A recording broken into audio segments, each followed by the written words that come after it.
So looky here, scientists discovered ancient artifacts near King Tut's tomb. Turns out, his VIP final resting place looks more like a public graveyard with about a dozen wooden coffins that's been there for around 3,600 years. Okay, I might have exaggerated a tad. The 11 tombs weren't exactly right next to King Tut, but they were close, near the same city of Luxor. New findings in Egyptian tombs can help us piece together what life was like in ancient Egypt. And guess what? Ancient Egyptians seem to have been remarkably like us, modern humans. Say, the women have always loved jewelry, and archaeologists retrieved a beautifully made necklace with 30 amethyst beads and 2 agate beads, plus a hippo head amulet. Bet it was all the rage back then. Researchers also discovered 2 copper mirrors. One had a handle shaped like a lotus, and the other was decorated with Hathor, the ancient Egyptian deity of the sky, women, fertility, and love. These recent excavations near Tutankhamun's burial site led to another jaw-dropping revelation. For the first time in thousands of years, fragments of Queen Hatshepsut's Valley Temple were uncovered. This fearless woman was thought to be the second female pharaoh, who ruled with both courage and wisdom, leaving a legacy as solid as the stones themselves. Her temple, hidden for ages, opens a window into a time filled with power, intrigue, and spiritual devotion. Archaeologists found over 1,000 beautifully decorated stone blocks on the outskirts of Hatshepsut's funerary temple. There were very few women who managed to take the throne in ancient Egypt. Another tomb was found nearby, and it belonged to the overseer of Queen Teti Sheri's palace, whose name was Jehuti-Mez. Queen Hatshepsut seems to have even more tombs, aces up her sleeve. These tombs were carved into the rock instead of being built as pyramids, showing a unique ancient perspective on how to protect the soul in the afterlife. Experts managed to retrieve some cool ancient pieces from the site. Toys made of clay, mummy masks, winged scarabs, and some amulets. Sadly, there surely used to be way more artifacts, but over the last centuries, there have been people other than archaeologists to stumble upon this site. It's likely that looters got to these tombs before them and may have taken some valuable items. But they did leave behind some cool stuff for the researchers, like pottery used for offerings of bread and meat, along with archers' bows that connect the tomb's owners to the Egyptian military. Meanwhile, soul protection is way more important than you might think, especially if you're roaming around Luxor looking for ancient secrets. You aren't scared of King Tut's curse, are you? Let me tell you what happened to those who weren't scared, but promise me to take it with a dash of salt, okay? For years, Egyptologists, especially those who believed in paranormal activity, were convinced that there was an unsettling curse surrounding Tutankhamun's archaeological discoveries. This belief stemmed from the mysterious and untimely demise of several excavators who discovered the tomb in 1922 with no logical explanation for why they passed away.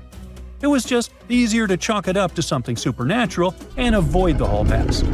But it turns out it wasn't a curse at all. It was likely the radiation that caused those excavators to perish. Now, you might wonder where the radiation came from. After all, while radioactivity was discovered in the 19th century, ancient Egyptians, despite their impressive pyramids, didn't have any radium lying around to make Tut's tomb glow like crazy. So, what could be the real story? It might have been toxic waste behind it all.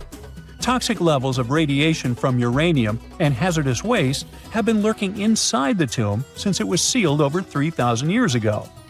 The burial chamber of Tutankhamun's tomb reportedly has such high radiation levels that anyone who steps inside could easily end up with a fatal dose of radiation sickness or an incurable condition.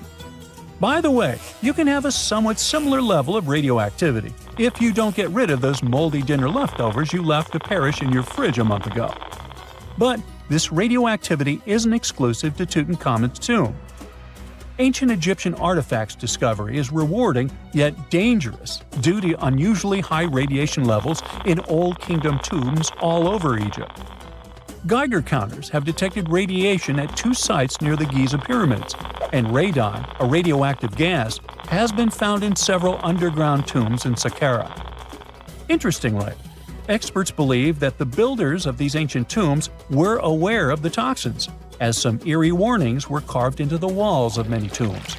One inscription ominously declared, "They that break this tomb shall meet their end by a malady that no doctor can diagnose." Other ominous phrases like "forbidden," "due to evil spirits," only added to the fear that supernatural curses haunted these ancient sites. Ominous signs have stunned archaeologists since forever, but the fear grew even stronger a century ago with the mysterious passing of Lord Carnarvon, who funded King Tut's excavation in 1922 and reportedly explored the treasure-filled rooms, along with several others who entered the tomb. Arthur Weigall, another British Egyptologist who was present at the tomb's opening and is credited with starting the curse myth, passed away young when he was just in his 50s in 1934. Chances are the condition that made him pass was connected to radiation. In total, 6 out of the 26 people who were there when the tomb was opened met their end within a decade from various causes. Not only X-ray exposure, those reasons include asphyxia, stroke, heart failure, pneumonia, and even poisoning. Well, isn't this getting a little grim? There was one guy who opened the tomb and somehow managed to avoid the infamous curse, Howard Carter, or so it seemed. Some folks pointed to his survival as proof that the curse wasn't real. After digging up the tomb, Carter published several books on the topic and shifted gears from archaeology to dealing in antiquities for various museums. Despite dodging demise or injury, rumors swirled about how the curse may have impacted him in other ways. One of the big stories linked him to Lord Carnarvon's daughter, Evelyn. Some said he was madly in love with her, but she married someone else, so he chose to stay single. Others claimed they had an affair while she was in Egypt, which ended when her father passed away and she left the country for good. However, there wasn't much evidence to support these stories. Evelyn was just 6 when they met, and they remained friends until his last breath. She was even one of the few attendees at his funeral, but denied any romantic involvement, saying they weren't that close. A year after the revolutionary discovery near King Tut's tomb, Evelyn married politician Sir Brograve Beauchamp and had a daughter. That same year, Beauchamp toured the tomb with his parents, guided by Carter himself. Carter never married and, aside from those posthumous rumors about Evelyn, had no other romantic connections.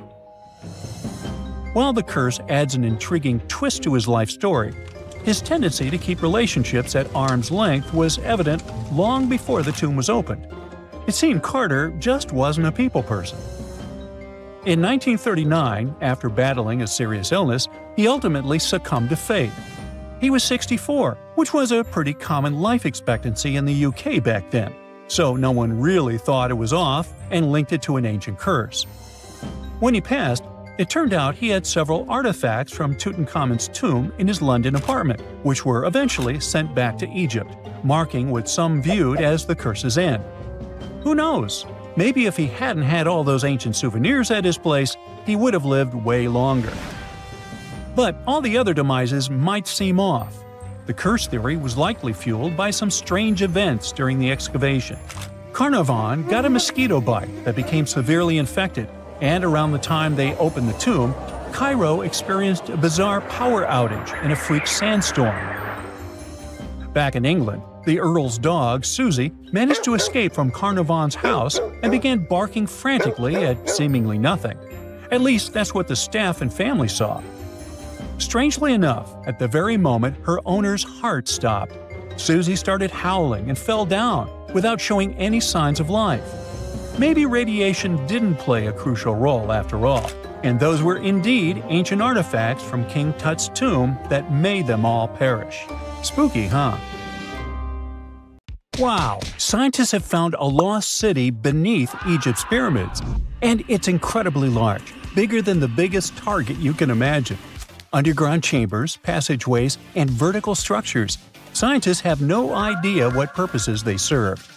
But let's start from the very beginning. Italian and Scottish scientists studying the Pyramid of Khafra discovered something that looked like secret tunnels under 3 pyramids. This find might change what we know about ancient Egypt.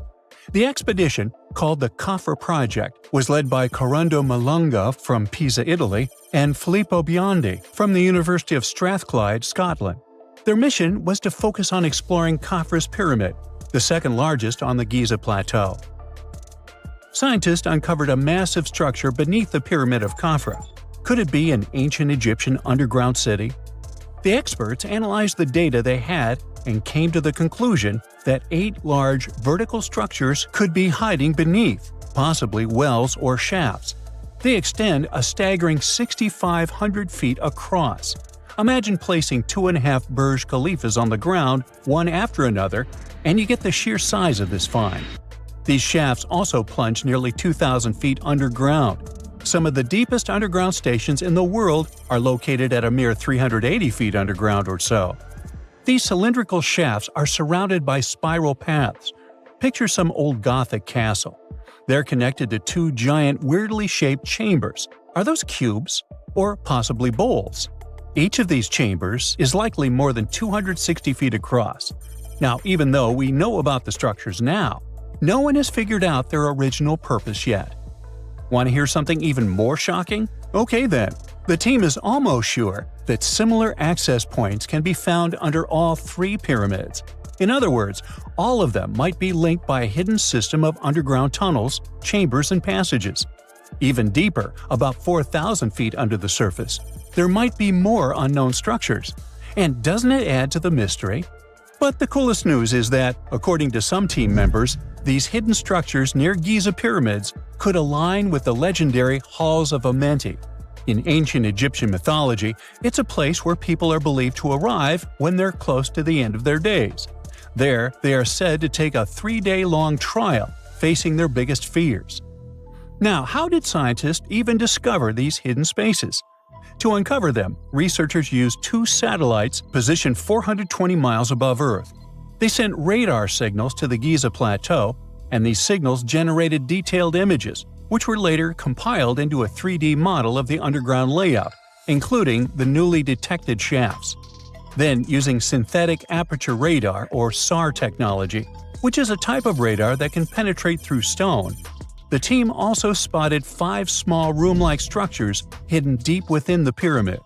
One of these chambers contained a sarcophagus, which was once thought to be the tomb of Pharaoh Khafra. But now, scientists believe this was a mistake. The true burial site is likely to be elsewhere. In any case, these 5 hidden rooms were completely unknown before the scans. They seem to be arranged in the center of the pyramid and are linked to underground pathways leading somewhere below the structure. There's an opinion that these tunnels could lead to more hidden chambers and wells. Some of them might be around 4,500 years old. Wow! What if they help us solve ancient civilization mysteries? Preliminary data suggests that all this underground space can be much more than a few empty chambers. There might be many more hidden structures near the Giza pyramids. How come? Well, the thing is, the structure appears to include hollowed-out sections with spiral pathways leading even deeper underground. Refining the images hinting at this could reveal an extensive subterranean network. It might be a whole city hidden under the surface.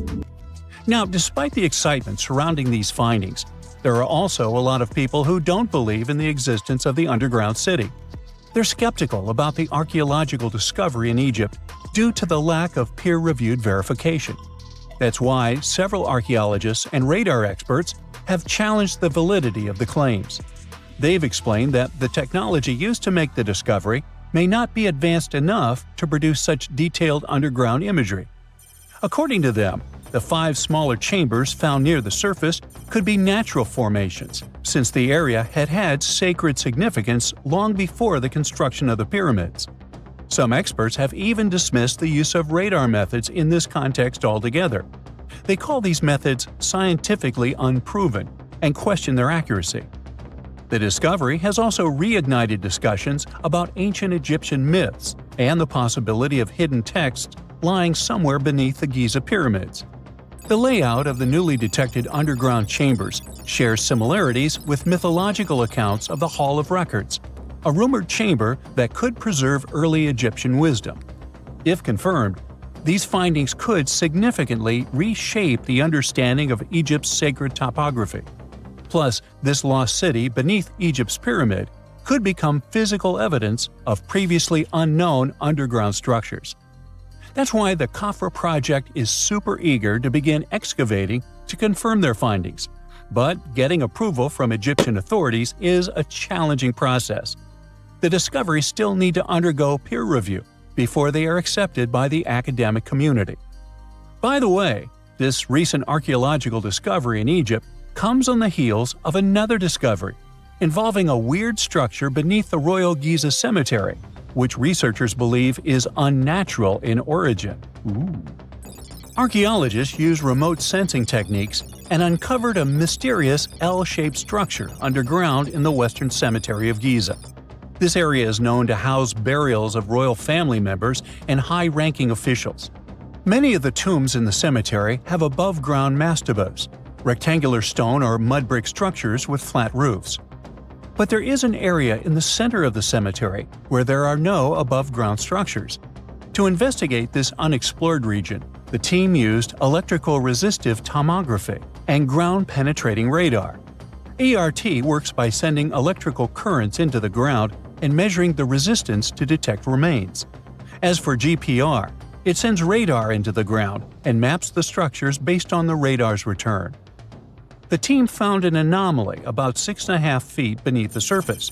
It appeared to be an L-shaped structure measuring at least 33 feet in length. The readings suggested that the structure had been backfilled with sand after its construction. This made the team hypothesize that it could be a mix of sand and gravel, or possibly an air void. This anomaly was classified as a highly resistive structure, which meant it didn't occur naturally. Motoyuki Sato, the study's lead author and professor at Tohoku University in Japan, claims that the structure is not a natural formation due to its sharp shape. Another weird thing about ancient Egyptian pyramids is that historians have long believed that they were built primarily for royals and high-status individuals who had the wealth and power to create such massive structures. However, new research from the archaeological site of Tombos in modern-day Sudan challenges this assumption. The thing is, Tombos' pyramid may have served as burial sites for low-status workers as well as elites. The hard-working members of ancient communities may have found their last resting place in some of the most visible monuments, including the pyramids. Located along the Nile River in the ancient region of Nubia, Tombos became part of Egypt after its conquest of the area around 1400 BCE. That's when Egypt established the site to strengthen its colonial control. Workers at Tombos built pyramids, but those were much more modest than the famous pyramids of Giza. The research team reanalyzed 110 human skeletons from Tombos, originally studied in 2012. In particular, they examined the entheses, the areas where tendons and ligaments attach to bones. Such an analysis can give us insights into the amount of physical labor a person performed. When someone does hard labor, their bones often develop distinct crests and ridges at these attachment points due to the stress on the tendons and ligaments. And while some skeletons showed little change in their entheses, suggesting they belonged to individuals from the upper classes, others showed more serious changes. It means they belong to lower-class workers. This finding can totally challenge our earlier understanding of pyramid burials, especially the idea that only elites were buried in the pyramids, because the pyramids themselves were designed for the elite. This recent research may prove that lower-class workers may have found their final resting place in these monumental structures too. Hey, I bet you didn't know that trees used to grow in the middle of Egypt's barren, sun-roasted Sinai desert. It's true. If you can't picture it, I don't blame you. But archaeologists have recently stumbled upon a tree-lined boulevard. Yep, an actual green avenue, leading to a massive ancient fortress. No, this isn't some mirage or an overactive imagination, although I do have one. But it's turning our ideas of ancient Egyptian desert life upside down. Let's rewind a bit. The site in question is called Tel Abu Saifi, located in the northern part of the Sinai Peninsula. For a long time, it was known as a dusty archaeological footnote, the home of ruins from the Ptolemaic and Roman periods. You know, the era after Alexander the Great swaggered through Egypt and the Roman Empire called dibs. But recently, Egypt's Ministry of Tourism and Antiquities decided to give it a fresh dig. And what they found out turned to be more than just a forgotten outpost. We're talking about a full-on military fortress with defensive trenches, paved roads, lime kilns, barracks for soldiers, and even room for their families. A whole bunch of living quarters right in the middle of a desert doesn't feel very homey until you remember our star, the unexpected Green Avenue. This road was over 300 feet long and 36 feet wide, as long as an American football field, paved with limestone slabs and lined with more than 500 clay planting pits. These weren't for show, they held actual trees, creating a shaded tree-line entrance straight to the fortress. Imagine walking through that, the sun blazing overhead, and suddenly, blessed shade. Ooh. Now, that's not just a grand entrance, that's an ancient red carpet, or maybe a green one. But this wasn't about curb appeal. The existence of hundreds of trees in a desert landscape over 2,000 years ago tells us something big. You see, the Ptolemaic Egyptians weren't simply good at building monuments. They were also masters of water management. In a place where rainfall is rarer than a selfie with a pharaoh, they somehow found a way to grow rows of trees. Now, let that sink in. To irrigate that many trees in a desert, they must have had a sophisticated irrigation or water transport system, something capable of moving and distributing water efficiently in this harsh climate. Maybe they channeled groundwater, or maybe they captured seasonal rain, or maybe ancient sprinkler systems. Okay, maybe not that fancy. But still, it's clear they were ahead of their time. Here's the thing, we already know the Egyptians mastered water control. They harnessed the Nile with ditches and canals to feed distant fields. So irrigation wasn't exactly a mystery to them. They had the skills and the knowledge. And sure, scientists still debate what the Sinai climate was like 2,000 years ago. But many believe it may have once been greener. After all, take one look at those dramatic mountains and rocky landscapes, shaped and sculpted as if by brute force of ancient rivers. And it's hard not to think that water once played a bigger role out there. Plus, archaeologists have found tons of evidence showing that Ptolemaic Egyptians cultivated fruits, vines, and trees on a large scale. In other words, growing a forest in a desert might feel wild to us, but to them, it was just another Tuesday. And now, this Green Avenue is making archaeologists wonder, what if similar irrigation systems were used elsewhere, say for transporting the enormous stones used to build the pyramids? There's already a theory that ancient rivers or human-made canals helped move those stones. And the Tel Abu Saifi discovery? Well, it might just be the missing puzzle piece. This isn't just a dream. Back then, rivers were like highways, power grids, and cargo trains of the ancient world, all rolled into one. Egyptians used them for everything – irrigating crops, trading goods, powering industry, and even mobilizing for war. If you were doing something important, odds are it involved a river. But wait, it gets even better. Excavations revealed deep defensive trenches, like ancient moats, dug more than 6 feet deep around the fortress. Those weren't just muddy ditches. They were part of an elaborate defense system designed to be filled or bridged to control access. Think of it as ancient Egypt's version of a retractable security gate, minus the hydraulics. And while the trenches were keeping intruders out, life inside the fortress was bustling. Remember how we said archaeologists had found military housing units? It turns out soldiers might have lived there with their families. So this wasn't just a barracks, it was a thriving community, with meals, routines, kids playing, and probably a whole lot of ancient gossip flying around the dinner table. In addition to all the military stuff, researchers found 4 massive lime kilns used to produce quicklime, an essential ingredient for making construction mortar. These kilns are a big deal because they suggest that during the later Roman period, Tel Abu Saifi turned into an industrial hub. It was like the Home Depot of ancient Egypt, churning out materials to build and repair buildings. But here's where the plot thickens.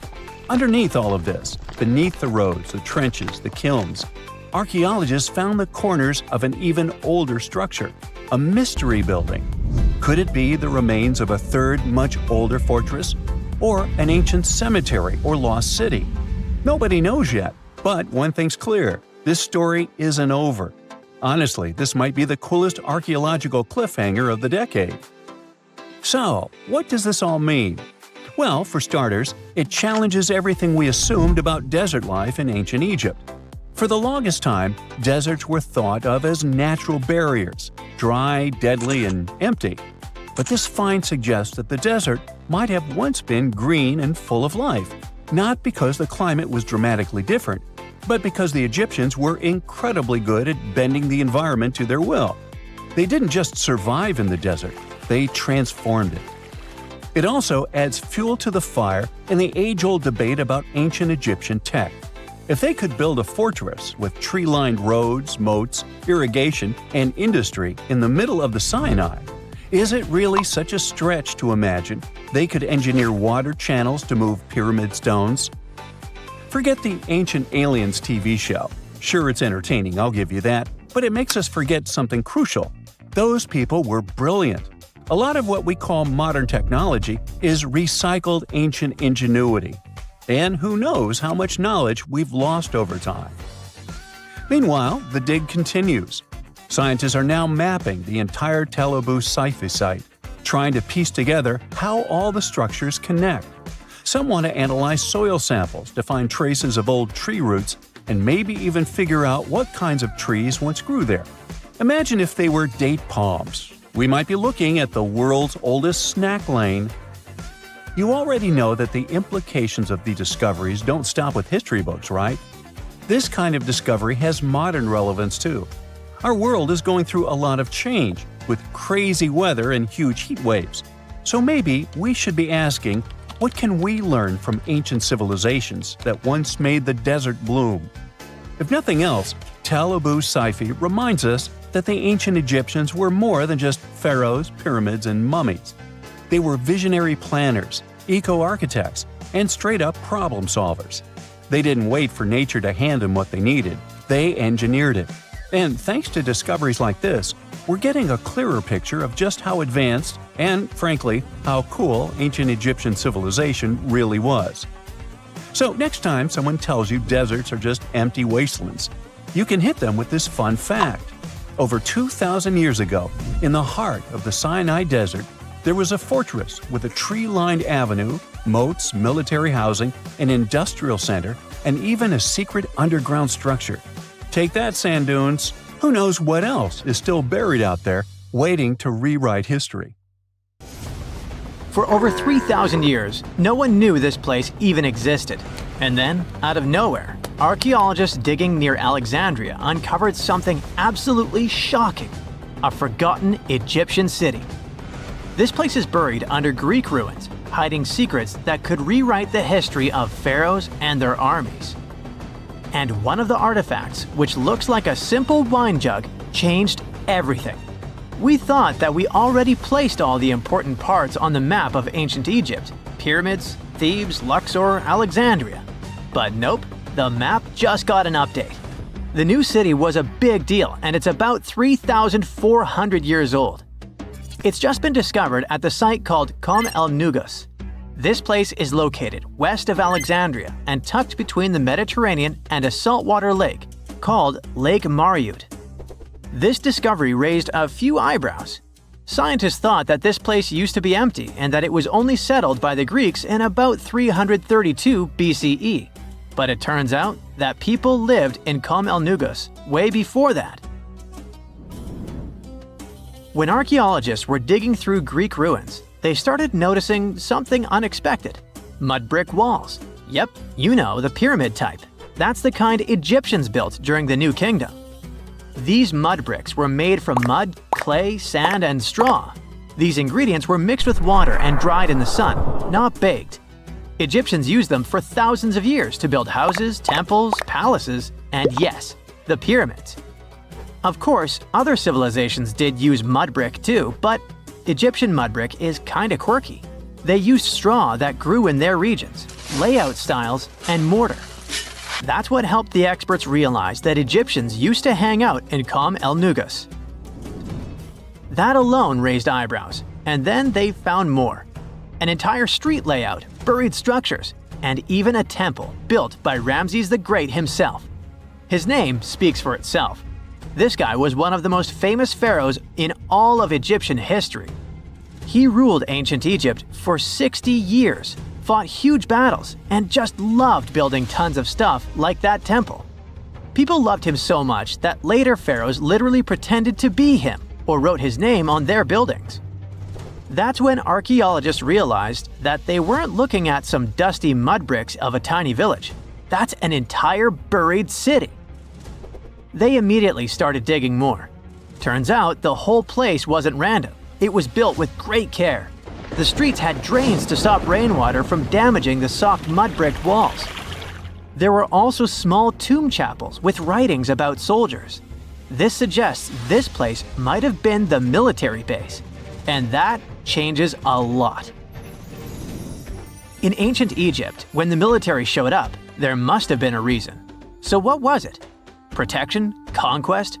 Control of something important?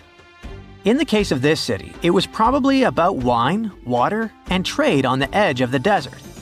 What's even crazier is that we still don't know just how big it was. The team has only uncovered part of it so far. There could be fortifications, warehouses, administrative buildings, or even more religious or royal structures waiting underground. We also don't know what this town was called in ancient times. That name is still buried. But it might be uncovered someday, maybe inside a wall, maybe on a scroll, maybe on another broken jug. One of those already turned out to be a mind-blower. A chunk of a ceramic jar, called an amphora, had a royal seal pressed into it, and that seal bore the name Meritaton. Princess Meritaton wasn't just anyone. She was the eldest daughter of Queen Nefertiti and the older sister of King Tutankhamun. Yes, that's right. Both Nefertiti and King Tut were involved here. All that was about a century before Ramses the Great built one of his temples here. Looks like the city was founded back in the days of another pharaoh, the pharaoh Akhenaten, husband of Queen Nefertiti, father of Princess Meritaton, and future king Tutankhamun. That guy, Akhenaten, was a bit of a wild card. He was the type who really gets weird about one of his interests. He tried to completely change Egypt's religion, forcing everyone to worship the sun disk called Aten instead of the usual deities. He basically told all Egypt that all their mythology was wrong, and from now on, there will be no more Osiris, no more Thoth or Set. Just raw sunlight only, people. That's known in history as the Amarna period. And he went all in. Changed his name, built an entirely new capital city called Amarna in the middle of the desert, redesigned temples, rewrote hymns, and even banned traditional religious imagery.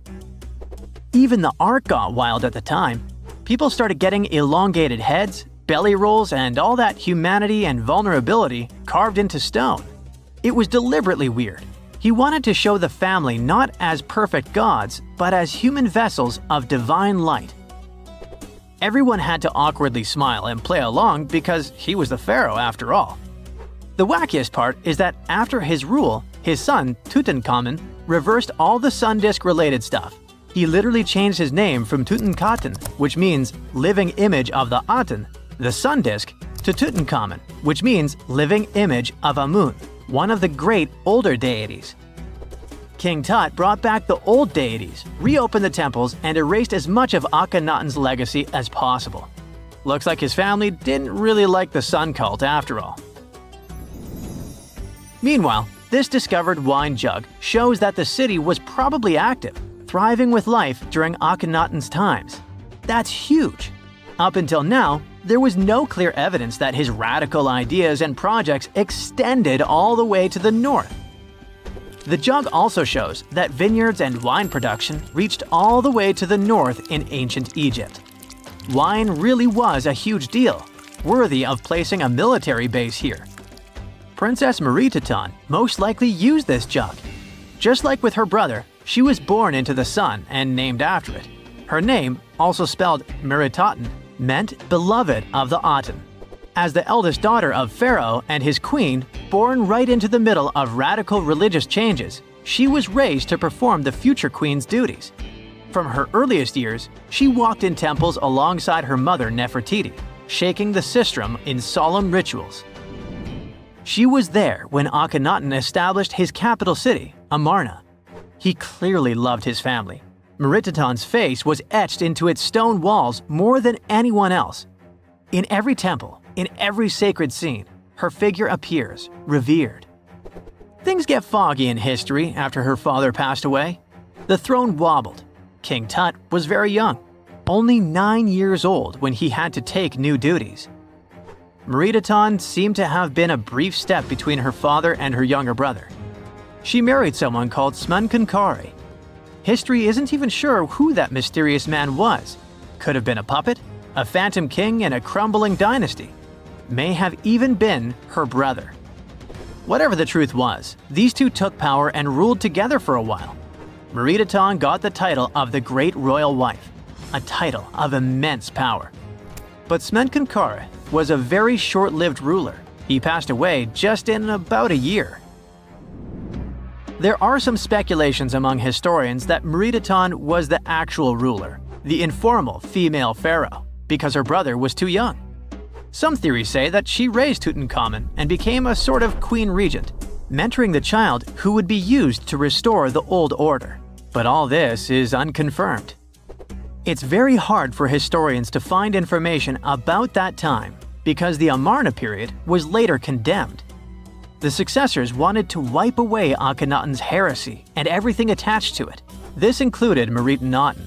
So even if she ruled, even if she mothered Tut, they tried to bury her in the sands of history. In any case, perhaps this new uncovered city will tell us more about the mysteries of the Amarna period, one of the most chaotic periods of ancient Egypt. Not many civilizations are as mysterious as ancient Egypt, a powerful empire that lasted over 3,000 years. It gave us pyramids that still stand and myths that still inspire. It's one of the most explored places on Earth, yet somehow we still find exciting stuff. In Abydos, archaeologists just uncovered a 3,600-year-old royal tomb. It's huge! It has golden hieroglyphs of deities covering the entrance, but the pharaoh's name? It's not there. It's missing. Who was this ruler, and what new chapter could this open in Egypt's story? If there's one place in Egypt where the line between life and demise feels thinner, it's Abydos. To the ancient Egyptians, this was sacred ground. They believed it was the burial place of Osiris, the god who literally passed away, had his remains separated, and came back to life to rule the underworld. Because of that, Abydos became Egypt's spiritual gathering place. Pharaohs built amazing temples here, like the Temple of Seti, famous for its King's List, a wall that has the names of 76 pharaohs carved in it. Pilgrims came from across Egypt, leaving offerings and participating in Osiris festivals, where his demise and rebirth were ritually reenacted. It wasn't just symbolic worship, it was Egypt's version of Comic-Con. But instead of cosplaying superheroes, people reenacted gods coming back to life. Obviously, pharaohs competed to be buried as close to Osiris as possible. Abydos became part cemetery, part holy city, part afterlife insurance policy. Fast forward thousands of years, and we still uncover remarkable stuff around Abydos. That's the case with the recently discovered tomb. In early 2025, a joint team of researchers from the US and Egypt decided to dig beneath a rocky rise ominously called Anubis Mountain. You remember Anubis, the jackal-headed deity who guarded cemeteries. The uncovered royal burial was hidden 23 feet below the surface. Sadly, even though it eluded archaeologists for so long, robbers had already taken away with treasures ages ago. They could definitely tell this was a tomb of someone super important. Similar to how you can walk around a mansion with no furniture but still deduce that someone rich must have lived there. The chamber had mud brick vaults rising over 16 feet. That's taller than a female giraffe standing upright. For something built 36 centuries ago, it still felt enormous. However, when you remember that Egyptians were masters of architecture, nothing seems surprising. So no treasures, no golden mask, and sadly, no name. The cartouche that should have spelled the king's identity was unreadable. Egyptian tombs usually bragged about who was inside. In ancient Egypt, a cartouche was basically a big oval name tag for kings wrapped in hieroglyphs. Think of them as VIP passes that worked in both this life and the next. Without it, your soul couldn't check into the afterlife hotel. That's because to the Egyptians, your name, your ren, wasn't just so your teacher could distinguish you from kids with the same haircut. It was a core part of who you were. As long as your ren survived, so did you. To have your name forgotten was considered a fate worse than passing away. A soul cannot journey without a name. That's why you'd see cartouches all over the place, on temples, obelisks, jewelry, statues, and tomb walls. It wasn't there just for the marketing. It kept the pharaoh's presence front and center everywhere you looked. Imagine building a massive tomb only for 3,600 years later to walk in and go, who is this guy again? Not cool at all. That's why it's fair to imagine our nameless pharaoh haunting the robbers for all eternity. So yeah, cartouche was considered very significant. One of the most famous and mind-blowing examples comes from the tomb of Thutmose III. His burial chamber and sarcophagus were literally shaped like a cartouche. In other words, the entire room was a living architectural symbol of his name. Thankfully, in the recently discovered tomb, not everything was erased. Painted in golden hues at the entrance were two familiar guardians, deities Isis and Nephthys. Isis was the magician who stitched Osiris back together and breathed life into him. Nephthys, her sister, was the eternal mourner and protector of the mummy. Together, they promised that whoever rested here would not face the afterlife alone, and it's one additional proof of the importance of the mysterious pharaoh. So, who could this be? To answer that, we need to go down history lane. This tomb dates back to Egypt's messy chapter called the Second Intermediate Period. Instead of one ruler in charge, the country had many rival kingdoms, each with its own little power base, like a real-life Egyptian version of Game of Thrones. And right in the middle of that chaos was Abydos. For a while, it was home to its own line of kings, the so-called Abydos dynasty.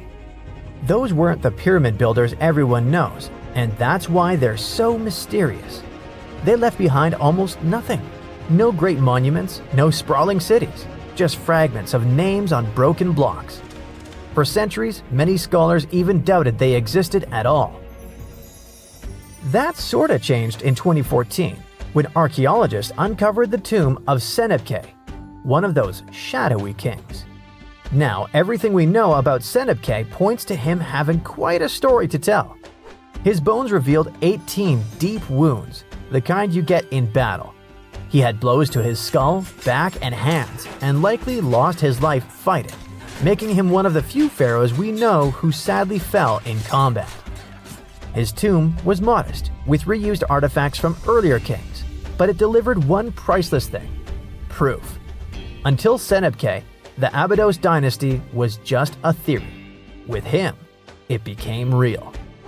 And that's why the new discovery could be a big deal. The newly uncovered royal tomb at Abydos shares the same layout and style as Senebkay's. It has limestone chambers, mud brick vaults, and protective deities, although it's much bigger. Which again raises the possibility that we're looking at an even earlier, more powerful ruler of Abydos. Whoever he was, he wanted to be remembered alongside the greats. Which is ironic, because it seems that history tried erasing him. Perhaps additional findings alongside his tomb could tell us more. Yes, there's more, and it's actually pretty cool. Not far from Abydos, in the village of Banawit, archaeologists uncovered a Roman-era pottery workshop. Yeah, you heard that right, a pottery factory close to a pharaoh's burial ground. The site had huge clay kilns, storage rooms, and even broken shards called ostraca. They were basically ancient sticky notes. Except instead of shopping lists, those had receipts scratched onto them in Greek and Demotic Egyptian. Little records of everyday transactions. The kind of thing you'd never expect to find near a lost dynasty king. Honestly, the potters missed a chance. Forget boring receipts. They should have been selling Osiris's mugs and Anubis figurines to pilgrims and tourists. But that's not all. It seems that centuries later, during the medieval period, the same ground became a cemetery. Archaeologists found mud brick graves with skeletal remains. This could mean that Abydos kept its aura of significance for hundreds of years after the age of pharaohs. So why this hill again and again? Is this place really a getaway to the afterlife? It is, after all, the very place where Osiris is said to rest. That belief lingered like a shadow for thousands of years, strong enough to pull in pharaohs and later medieval families. Different rituals, same sacred ground. Although, to be fair, the Romans weren't here for Osiris. They came to make pots. The story of Abydos is not over. The excavations will continue, and who knows what else could be discovered in the future.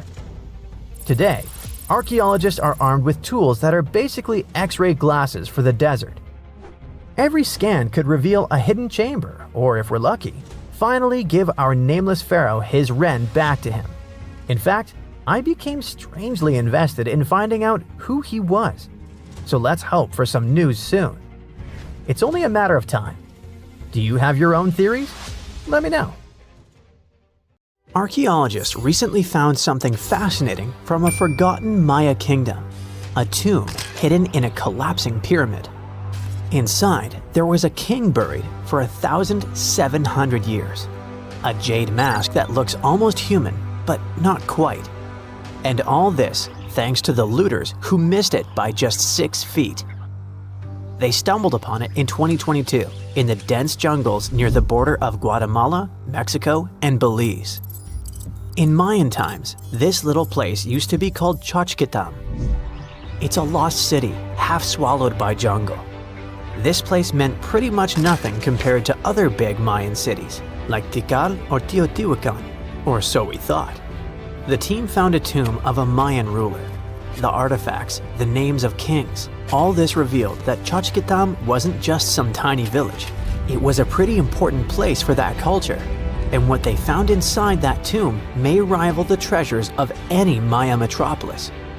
The tomb's ceiling had collapsed long ago, but the offerings were still inside and remained intact even after centuries. They recovered over 16 spondylus shells. These things were used by the ancient elite for power and rituals. That meant that whoever the tomb was related to, it was someone wealthy, of high status, who got themselves a ceremonial burial. Archaeologists also found carved femur bones. They were etched with hieroglyphs and names. Maya literally wrote their history in human remains. Researchers want to dive super deep and get a DNA analysis on the bones. Maybe that will help uncover familial ties, origins, or health problems these people might have faced. And most important of all, the mosaic jade mask. It was pieced together from luminous green tiles into an expression that feels almost human, almost alive. A lot of people were joking that it's just like Jim Carrey's mask in the famous movie. But it wasn't a magical artifact. That was the face of a forgotten Maya king, staring out at us after 1,700 years of silence. His name was etched into the femur bones, Itzam Kokaj Balam. Historians think this might be the ruler who reigned around 350 BCE. Unfortunately, this period is super underdocumented. We barely know anything about those times, but it looks like he was pretty important to the locals. One of the bones even showed a carved figure holding a deity's severed head. The deity's head looks exactly like the jade mask. Perhaps this was supposed to be the king himself, defeating some mythological villain. Other inscriptions mention the king's father and grandfather. That links Xochitlam to the mighty Maya capitals we mentioned, Tikal and Teotihuacan. Tikal was once the beating heart of the Maya world. It was a fascinating megapolis.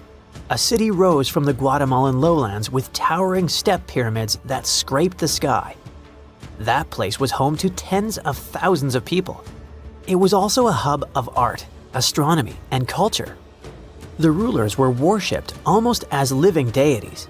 Their deeds were carved into stelae that still stand amid the howler monkeys. Teotihuacan was located even further north. Now that was a mystery of another kind. It wasn't really Mayan, but rather Central Mexican. But still, that was a true metropolis, one of the largest cities in the world during its time. It was most famous for its Avenue of the Dead and colossal structures like the Pyramid of the Sun. It was a rich cultural center that had a worldwide influence. For centuries, both Tikal and Teotihuacan seemed to have completely different cultures. Tikal was a flourishing city-state where people loved reading, astronomy, and beautiful architecture. Teotihuacan was a titanic militaristic superpower. Two big centers of Mexico, separated by 600 miles of jungle and mountains. Compared to these imperial capitals, Xochitlam was a whisper. But it looked like this Itzam guy from the tomb wasn't just a ruler of a random village. He seemed to have political ties in ancient Mesoamerica. The craziest part is that we almost lost this piece of history, all because of the looters.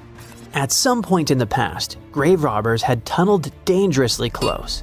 They stopped digging just 6.5 feet away from the tomb. That's just like in that meme with the diamonds. Sometimes you stop digging right before you hit it big. But in our case, thank heavens they didn't get there first. That's how close we came to losing a piece of history. In an almost poetic irony, it was the looters' tunnels themselves that led Estrada Belli's team to the site. Archaeologists have been looking around and using the so-called LiDAR technology. That's basically laser beams shot from high above, which help them map the spot. It's like taking X-rays of the jungle floor. And that's when they found the little signs of intrusion. They quickly realized that if someone was digging here, they were probably looking for something important. Without the failing looters, they might have walked past a discovery. In any case, archaeologists want to keep searching. They might even find more chambers buried inside the abandoned pyramid. We just keep finding mysterious things related to the Maya. Recently, buried deep within the ruins of Tikal, archaeologists found a house, and in that house, a limestone altar. It was covered in vibrant murals of red, yellow, and black. What's weird is that this build wasn't made by Maya. It was unmistakably Teotihuacan in style. And just like the tomb from before, it was made about 1,700 years ago. The altar was discovered inside a Maya-era residence known as Group 6DX7. It stood 3.5 by 6 feet right in the center of the home. That was very typical for Teotihuacan traditions. It bore a mural of the storm god. That was also a central deity in the Teotihuacan pantheon. But this altar depicted no kings and no rulers. That's very weird. As we said, Maya worshipped and honored their dynasties and political power, putting them pretty much everywhere, like some merch. But instead, this altar worshipped the deities alone, and it did so in the heart of Maya's main capital, Tikal. When archaeologists dived deeper, they saw it as unmistakable proof that Teotihuacanos not only came to Tikal, they thrived there. This house wasn't some trade outpost. People actually lived in it. Teotihuacanos built homes, practiced their rituals, and left their deities behind in this city. And Maya seemed to be chill about that. Researchers think this was a home for some elite people from Teotihuacan, or maybe it belonged to Mayans who practiced Teotihuacano culture and deeply respected it. But it might be something darker than a simple, friendly multiculturalism. The two cities weren't in the best relationship. There was some tension, maybe even surveillance. The house and the altar were probably built around 300 to 400 BCE. That was a period when Tikal was rising in power. This might have caught the attention of the mighty empire to the north. It's almost as if Mayans poked the beast. By 400 to 450 BCE, that attention may have become something sinister. The altar could have actually been the symbol of domination. Had the Maya of Tikal truly welcomed their guests, or did they come here and bluntly started building foreign altars in sacred spaces? Did Teotihuacan use this as some kind of soft invasion? In that case, it would make sense for Mayans to destroy that place or vandalize it somehow. Mayans regularly buried their buildings and rebuilt on top of them. But for some reason, this altar remained untouched. Mayans found it and buried it with the surrounding buildings as they were. No vandalism, no destruction, no rebuilding even. Looks like they had some complicated feelings about Teotihuacans. It was a time when cultures clashed, fused, overlapped, and possibly spied on each other. Perhaps one day we'll learn more about what really happened among these ancient civilizations. Kim Kardashian is a fashion mogul, law student, and, as it turns out, an accidental artifact whistleblower. Let me spill the tea.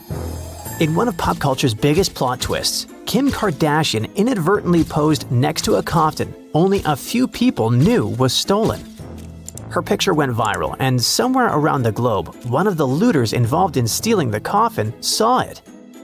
Just like that, she helped to unravel a $4 million antiquity smuggling ring. Let's rewind. One of the looters involved in originally stealing the coffin was startled to see that the artifact had already been sold. His partners told him they were still waiting for a buyer. Since he didn't get his share of the loot, he emailed the Kim Kardashian picture to an attorney in New York responsible for these types of cases. Together with Kim's picture were some other photos of the coffin, still covered in mud, being taken from its original location. He told the attorney that the coffin had been stolen and gave him the proof he needed to go solve this case. Back in ancient Egypt around the 1st century BCE, a man named Ngemunk passed away. He was a high-ranking priest who served the ram-headed deity of Heracleopolis. And when someone like that passes away, their send-off was special. Ngemunk's coffin was a golden masterpiece. In ancient Egyptian belief, gold wasn't just for show. It was sacred. It symbolized the essence of the deities and was thought to help people be reborn in the afterlife.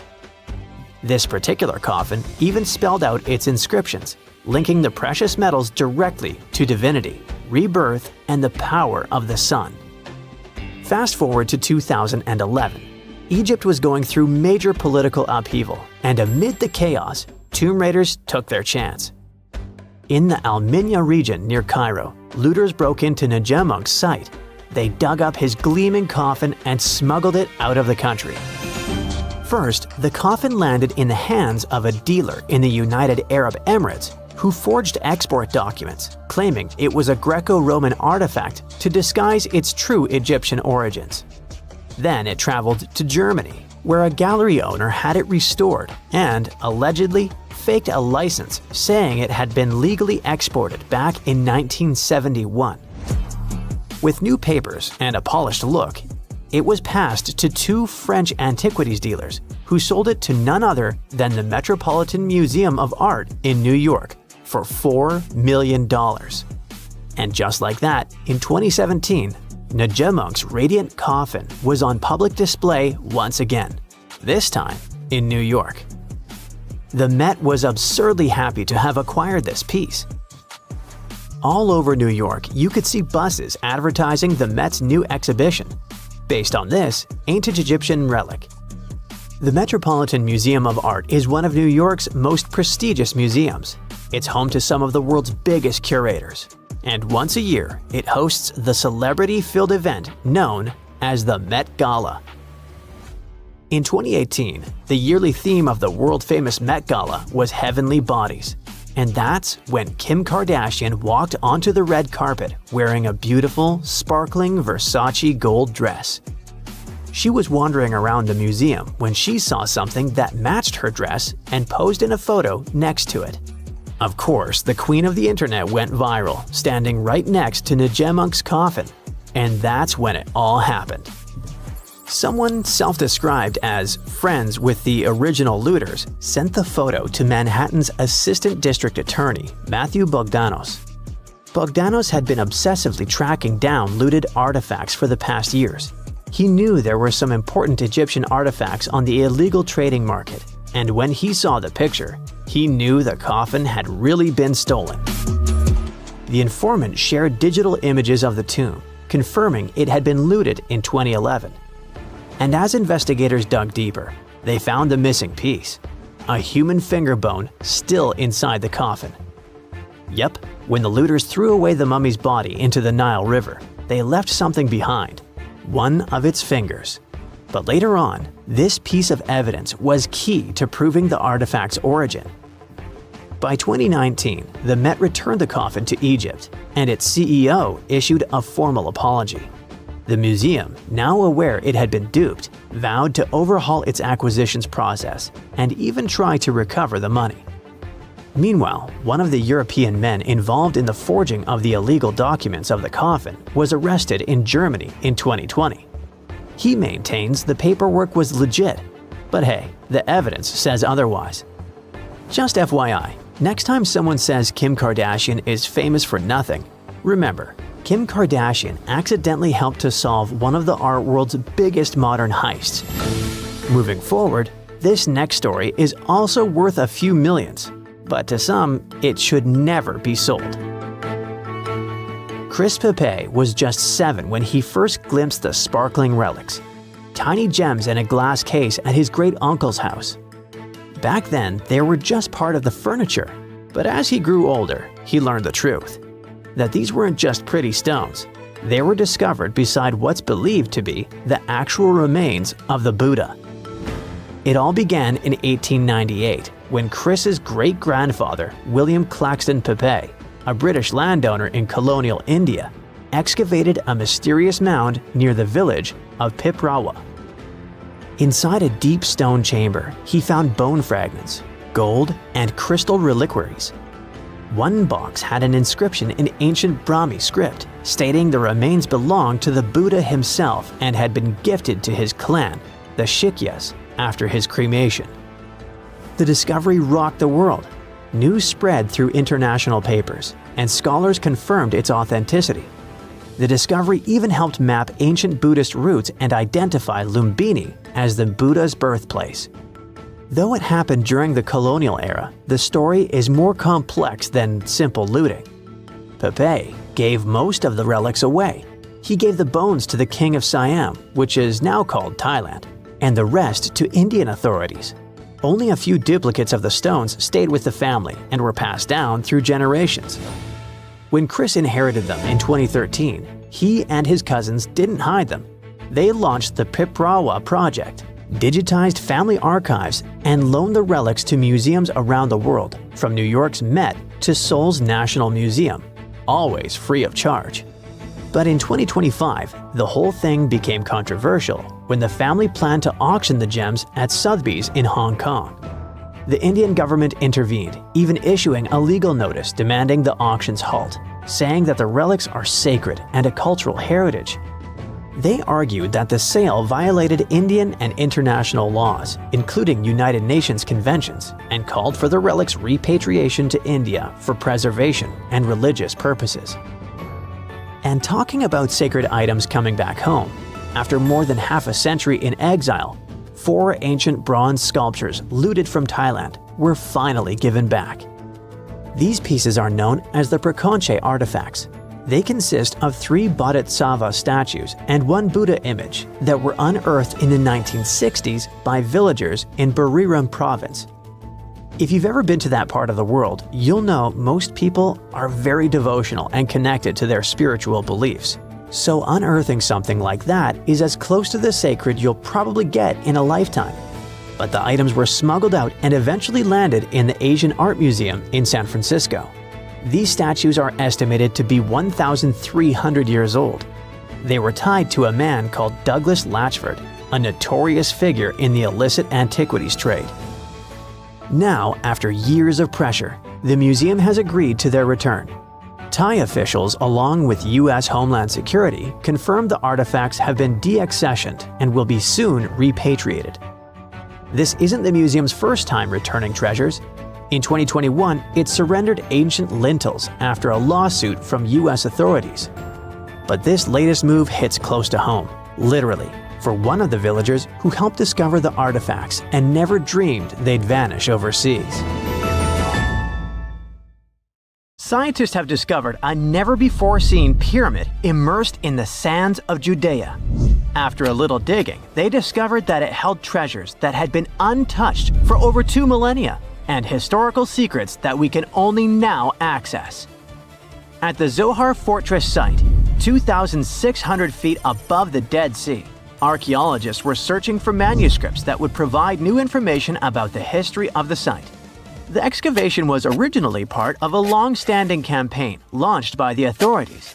Its goal was to protect the sites from looting and unauthorized excavations. What they didn't expect was to find a pyramid-shaped structure built on top of a hill, made of hand-cut stones, each weighing hundreds of pounds. At first, the experts thought it was just a tomb, but they soon noticed the shape of the original walls and understood that the mound was a construction. They immediately realized that someone had dug into the top of the structure, probably looters who had spotted something valuable there. Luckily, most of the structure was still buried in sand, so the most valuable finds were hidden from sight. In the first week of excavation, volunteers found fragments of papyrus, bronze vases, and even ancient furniture, which were exceptionally well preserved. The desert climate had been a great ally in preserving those artifacts over the millennia.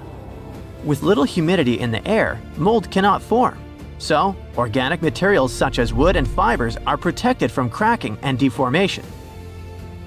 Hypotheses suggested that the pyramid had been built during the First Temple period. However, new discoveries have shown that it's more recent, from the Hellenistic period.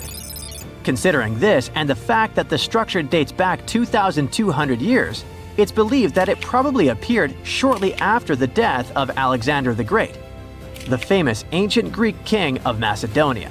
At that time, his generals divided the former Seleucid Empire. Ptolemy took control of Egypt and the surrounding regions, including the Dead Sea area, while Seleucus took control of the north, which is now part of the Middle East.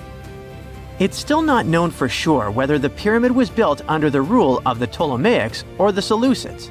Both Ptolemaic coins and coins from the Seleucid kingdom have been found at the site. Even so, many scholars believe it was built when the region was under Ptolemaic control. Evidence also suggests that the building, despite its longevity, collapsed at some point. But that's not why it was abandoned by the ancient Egyptians, which begs the question of what purpose it was built for. Some believe it was used as a tomb due to its picturesque location on top of a hill. Others believed it may have served as a historical monument. However, one of the strongest theories is that the pyramid was a guard tower, protecting an important trade route along which salt and bitumen resources from the Dead Sea were transported to coastal ports. They also believe it may have been used by Ptolemaic officials to collect taxes from travelers. It would be something equivalent to our modern-day toll booths, or even port inspection agencies. Although the contents of the papyrus documents remain a mystery, it seems very likely they were written using the Greek alphabet, and some experts believe that they may have been tax documents, which would make perfect sense, given the theory that the pyramid was a guard tower. The team calls it a fascinating historical mystery that the dig is helping to unravel, but the find is just a grain of sand in an entire desert. The dig is part of a larger project that's been going on for a long time. And in the last 8 years alone, it has scanned 111 miles of desert cliffs and identified approximately 900 caves within that radius. Using rappelling equipment, advanced technology, and specialized documentation methods, archaeologists discovered thousands of rare items, such as hidden scrolls, woodworking tools, carpets, leather goods, and even treasures. For them, the Judean desert is an ancient vault just waiting to be opened to reveal its secrets. A few years before they found the mysterious pyramid, they discovered a cave that had served as a refuge for Jewish rebels almost 1,900 years ago. The site was about 262 feet from the top of a cliff, and because of its difficult access, it hadn't been explored yet. Inside, they found previously unpublished fragments of the Dead Sea Scrolls that contained religious passages written in Greek. 11 lines of text were reconstructed thanks to the good condition of the papyri. So, scientists were able to identify their etymological content. Probably the best thing, there was no problem with preservation. Thanks to the dry and hot conditions of the desert, the artifacts were in impeccable condition. And there were other historical treasures there. The teams found rare coins, a partially mummified skeleton over 6,000 years old, with skin, tendons, and even strands of hair. There was also a giant basket made of plant fibers, considered the oldest in the world, more than 10,000 years old. With a capacity of up to 26 gallons, it was made about 1,000 years before the invention of ceramics. Speaking of historical treasures, there's another one that has caught the attention of the scientific community. A small piece of fabric that is around 3,800 years old. But it's more than just simple fabric. Dyed with the rare scarlet paint mentioned many times in ancient religious texts, this find is the oldest known evidence of fabric painted with a dye made from insects, known as scarlet worms. This is where the intense red hue comes from. It was a highly valued color, like royal blue and purple, because those insects lived in oak trees and could only be harvested for a short period during the year. So, those dyes were reserved for sacred fabrics, such as priests' clothes, marking status and religious importance. And although this discovery had great significance for archaeology, its size was actually tiny, measuring less than 1 inch. The fragment was discovered in 2016 during excavations in the so-called Cave of Skulls, but it's not known exactly how this fabric got there. According to experts, it's evidence that people knew how to dye wool fibers already 3,800 years ago or so. It also provides us with proof that the ancient textile industry already used animals at about the same time people began to create written sources. Fabrics painted using this type of dye were recorded in more recent periods. But what makes this piece really special is the fact that it is much older than any other. Another important discovery was made in 1980, when scientists found a seed that was over 1,000 years old, which turned into a mysterious tree named Sheba. They spent 14 years cultivating this plant, which is now about 10 feet tall, only to discover later that it could belong to an extinct lineage of trees that had grown in the region. The seed dates back to a period between 993 and 1202 CE, and they believe that Sheba may be a biblical tree commonly associated with healing. Although it's not been possible to identify the exact species, since the tree hasn't flowered, we know that it belongs to the genus Commiphora, which is related to famous African plants, such as the myrrh tree. But time has revealed something even more special. Its leaves and resins are rich in compounds that have medicinal, antioxidant, and even skin-soothing properties. This means that the tree may represent a forgotten lineage whose resin had medicinal value and was mentioned in ancient texts. This brings to light how ancient people dealt with botanical medicine. Beneath the sands of Luxor, scientists found something that was perhaps never meant to be found. Over 1,000 decorated stone blocks that belonged to the ruined temple of a woman pharaoh. It got us thinking, why was this temple so brutally destroyed, and who was this woman? Her name is Hatshepsut, and she is now considered one of Egypt's greatest pharaohs, but for a long time, history almost forgot her. She ruled during the 18th dynasty, from around 1479 to 1458 BCE. She's remembered for her ambitious building projects, successful military campaigns, and flourishing trade expeditions. It turns out she was one out of 4 women to take the title of pharaoh in Egyptian history. The next woman would have to wait for 1,500 years to reign, and that woman we know as Cleopatra. The story of how Hatshepsut got to be a pharaoh is the most colorful part of this tale. As far as most dynastic rules go, it's usually men that are first in line for royal thrones. In Egypt, that was the same. That's why, when Pharaoh Thutmose I had a daughter as his firstborn, that was a big no-no as far as his succession line went.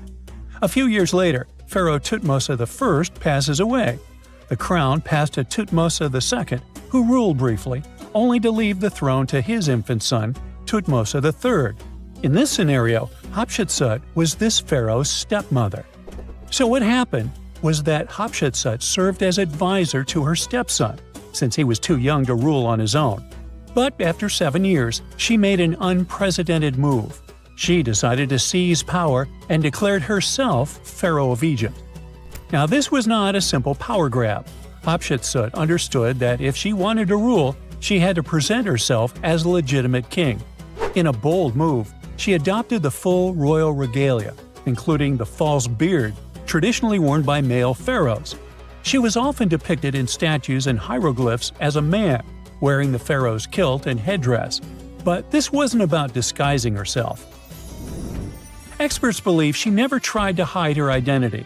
Inscriptions on her statues often included feminine titles, like Daughter of Re, or grammatical structures that combined male and female terms, such as His Majesty herself. This showed that while she adopted traditional symbols of kings, she still acknowledged her true gender. But she needed to go even further. To legitimize her rule, she crafted an elaborate origin story. She claimed that the deity Amun himself had visited her mother in the form of her father, Thutmose I, and that she was his divine daughter. Now, this was no small claim, since pharaohs were seen as deities on earth. By aligning herself with Amun, she strengthened her right to the throne. In temple carvings, she depicted this divine birth with Amun, presenting her as his rightful heir.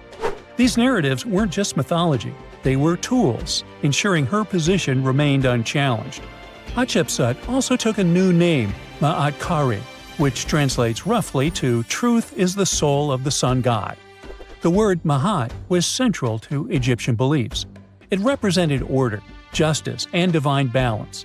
Pharaohs were expected to uphold Ma'at to ensure Egypt's stability. By calling herself Ma'at Kari, Hatshepsut was likely reinforcing that she was a legitimate and rightful ruler. Her reign was truly great. She led Egypt into an era of peace and prosperity, launching massive building projects and restoring temples across the kingdom. Her most famous achievement was the construction of her temple at Deir el-Bahari, a pretty impressive architectural masterpiece carved into the cliffs of Luxor. Hatshepsut initiated one of the most ambitious construction projects in ancient Egyptian history, commissioning monuments, temples, and obelisks to immortalize her reign. It's argued that she continued with the construction of the Avenue of the Sphinxes, a grand road lined with statues leading to the Karnak Temple. For many, her shining architectural achievement was the towering obelisk she had carved from single pieces of granite.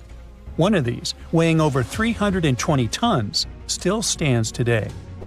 Now, beyond building, she expanded Egypt's influence through trade. She sent an expedition to the mysterious land of Punt, believed to be modern-day Somalia or Eritrea, bringing back riches like gold, ivory, and exotic animals. Her fleet of ships sailing the Red Sea marked the first recorded trade mission of its kind, establishing economic ties that would benefit Egypt for generations. Yet, for all of her success, something strange happened after Hatshepsut passed away. Her successor, aka her stepson Thutmose III, who had been overshadowed by her rule, took a drastic step. He ordered her name to be erased from history. Her statues were defaced, her inscriptions chiseled away, and her achievements credited to other rulers. It was as if she had never existed. Some believe Thutmose III wanted to reclaim his rightful place as pharaoh, while others suggest that later rulers, uncomfortable with the idea of a female pharaoh, sought to restore traditional male dominance. The story gets even more tragic. The power struggle between stepmother and stepson continues, since, even after her passing away, Thutmose III built his own temple right next to Hatshepsut's at the Valley of the Kings. But he built his temple with one deliberate modification. His monument was built 11 feet higher than hers. Mind you that this was no accident, it was a symbolic statement. He wanted to overshadow her legacy. But history had other plans. Hatshepsut's legacy started to be rediscovered in the 19th century, and it was only through careful archaeological investigation that her reign was properly recognized. Today, Hatshepsut is remembered as one of Egypt's greatest pharaohs. Her reign, once erased, has been reconstructed through constant archaeological discoveries, proving that her power and influence could not be so easily forgotten. Her resting place had been hidden in plain sight, her body removed from its original chamber in an effort to erase her from history. This final piece of evidence cemented her legacy, proving that even attempts to erase a pharaoh could not really do it. Hatshepsut's grand temple, Djeser-Djeseru, was a stunning architectural feat, designed to immortalize her reign and solidify her divine connection to Amun. But after her death, her successor, Thutmose III, launched that calculated effort to erase her legacy, and parts of her temple were dismantled. Historians still debate why. Was it a dynastic power move, an attempt to restore traditional male rule, or a bid to strengthen Thutmose III's claim to the throne? Maybe he was just a jerk. Whatever the reason, the destruction wasn't immediate. It happened decades after her death, suggesting it might not have been a personal revenge, but a broader political strategy. Yet, despite these efforts, her temple endures, and so does her story, a defiant echo of Egypt's first great female pharaoh. Let's travel through space and time to another place. Dashur, Egypt, is known to be home to several resting places of people from ancient Egypt. In the year 2017, scientists uncovered a long-lost pyramid. They quickly called the Ministry of Tourism and Antiquities because they suspected it was going to be a big deal. Unlike most pyramids that were found in the area, this one was completely sealed. Lifting the capstone was a delicate process. When they finally managed to open the pyramid, they expected to find an undisturbed chamber. Instead, it was chaos. The place had been looted, and the personal items of the person that had passed away were scattered all over. But in the middle of the wreckage, they found a chest. Using the latest scanning technology, they managed to read the damaged hieroglyphs on its surface. What they found was unbelievable. The name inscribed there was as clear as day: Princess Hatshepsut. Ooh. The discovery made in 2017 also opened up a lot of questions. After further analysis, scientists discovered the remains belonged to another Hatshepsut. It belonged to a princess that lived during Egypt's 13th dynasty. The fact that her resting place had been looted before it was sealed made scientists wonder, were these ancient people trying to hide something about this public figure? And why is there almost no record about her in ancient Egyptian history? Ooh, stay tuned. Egypt has ruled as the owner of the world's oldest pyramid, until now. A newly discovered structure in Indonesia may predate Egypt by thousands of years. If this is true, it rewrites history. The world's first pyramid was born during the last ice age, and it's now located in the middle of the jungle. At first glance, Ganung Padang does not exactly scream pyramid. It looks more like a big mound with scattered stones tossed all over it. But recent excavations have revealed that far beneath the surface, there are stone structures buried in multiple layers, deeper and much older than anyone expected. We're talking possibly 27,000 years old. This is serious if we're talking about humankind's history. Today, the oldest known ancient society with this kind of building knowledge is probably 11,000 years old and used to occupy the region of modern-day Turkey. We've talked about Göbekli Tepe in some of our previous videos. Ganung Padang has got the scientific community divided and raising big, life-changing questions. You see, the site of Ganung Padang has long been considered sacred by the locals. Many even call it the Mountain of Enlightenment, and still use the site to perform mystical ceremonies. Westerners had no clue this place existed until the late 1800s. That's when a Dutch explorer heard whispers about a strange mountain and went to see it for himself. Just 4 hours south of Jakarta, he found something wild. Stacked terraces connected by rough stone steps, massive flat stones covering the ground, and towering pillars everywhere. To him, it looked like an ancient ceremonial site, maybe even a burial ground. For almost 100 years, mainstream archaeologists simply ignored Ganung Padang.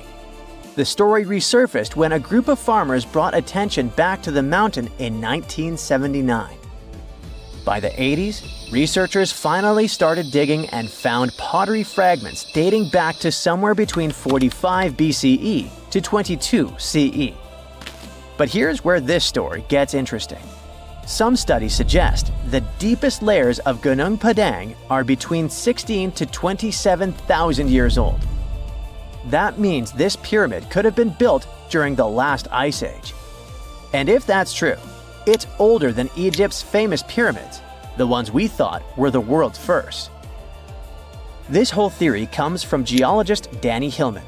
His team used ground-penetrating radar, core drilling, and carbon dating to study Ganung Padang, and what they found was pretty wild. According to Hillman, this place is like a giant ancient layer cake, built in stages over thousands of years. The youngest layer is around 3,000 to 4,000 years old. That's roughly the age of the pyramids in Egypt. When you dig a little deeper, you find Unit 2, which was built between 7,500 and 8,000 years ago. But here's where things get truly mind-blowing. Hillman claims the deepest layer, Unit 3, could be as old as 27,000 years old. His study suggests that Ganung Padang isn't just a hill. It's a stepped pyramid, complete with chambers and hollow spaces hidden underground. Although there's not much info about these chambers. The geologist does admit his theory sounds crazy, but he says it's all real and legitimate data. Hey, this is just one theory. Those who disagree with Hillman say Ganung Padang was not man-made. It was nature-made. Maybe not the upper parts, which Hillman calls Unit 1. The lowest units, which are the units that could change our collective history, are the problem. To understand what the fuss is about, we need to look at the soil. The area that Ganung Padang was built on is filled with volcanoes, which means it sits on top of volcanic soil. Hillman's team drilled into the mound and found something odd. Younger soil wedged between much older rock layers. To them, this was a clear sign that the stones were stacked, not naturally formed. After all, in nature, younger soil doesn't just sink beneath ancient rock. That would be like discovering fresh ink beneath the pages of an ancient manuscript. You know, something doesn't add up unless someone put it there on purpose. However, skeptics such as volcanologist Sutkinel Browntal argue that Ganung Padang is not a human-made pyramid, but rather the remains of an ancient volcano. He believes the mixed layers of young soil and old rock are the result of natural erosion and geological processes, not human construction. Volcanic activity can create unusual formations over time, and without clear signs of tools, carvings, or human remains, many experts remain unconvinced. The mystery boils down to this paradox. Are we looking at the ruins of a lost civilization, or are we simply misinterpreting the work of nature? Most archaeologists say that to prove an ancient civilization existed, you first need signs of culture, art, tools, structures, something man-made. That's exactly why archaeologist Dibble, one of Hillman's biggest critics, isn't buying the pyramid theory. He argues that without solid proof of human activity, all we really know is that the soil in the mound is 27,000 years old, and that alone doesn't mean people were building pyramids back then. But here's the thing. The more we dig into ancient history, the more we find that our ancestors were capable of things we never imagined. The idea of advanced civilizations existing during the Ice Age seems far-fetched to many archaeologists. After all, who could have the technology and knowledge to build massive structures like pyramids in such a harsh environment? This is where some researchers, particularly Graham Hancock, come in. Hancock is known for his controversial theories that say that advanced civilizations may have existed during the Ice Age. The last Ice Age lasted from about 2.5 million years ago to roughly 11,700 years ago. During its peak, huge ice sheets covered large parts of North America, Europe, and Asia, making it a challenging time for human survival. Most archaeologists believe that humans during this period were mainly hunter-gatherers, moving from place to place in search of food and shelter. The idea that they had skills to build a massive pyramid-like structure is hard for many to accept. However, researchers like Graham Hancock argue that advanced Ice Age civilizations could have existed and been wiped out by cataclysmic events such as floods caused by melting glaciers. According to Hancock, these ancient cultures may have built monumental structures like pyramids. One of Hancock's most notable books, Fingerprints of the Gods, explores this theory in depth. He looks at evidence from ancient monuments like Egypt's Great Pyramid of Giza and the megalithic structures in South America and suggests that these could be the remnants of a forgotten civilization. Hancock's theories imply that knowledge and skills passed down from this ancient culture were eventually rediscovered and used by later civilizations, like the Egyptians and Mayans. If we apply this to Ganung Padang, the idea becomes even more fascinating. Could this ancient site in Indonesia be a remnant of a long-lost civilization that existed during the last ice age? We'll have to keep digging to figure this out. Either way, while scientists debate the origins of Ganung Padang, local myths offer a different explanation. One of the most famous local legends tells the story of King Siliwangi, a powerful ruler who wanted to build a grand palace in a single night. With supernatural strength, he began stacking enormous stones to create his masterpiece. But as the first light of dawn appeared, he realized he had failed to finish in time. Frustrated, he abandoned the project, leaving behind the massive rock formations that we see today. While this story isn't historical fact, it reflects how deeply Ganung Padang is embedded in the local culture. Even today, the site is considered a place of spiritual energy, attracting visitors who believe in its mystical power. Hindus from the island of Bali climb the mountain steps to conduct rituals related to the rising of the full moon. Followers of a variant of Indonesian martial art practice their discipline high on the mountain. As these sacred rituals continue, archaeology and geology keep trying to figure out if this really is the oldest man-made structure in the world.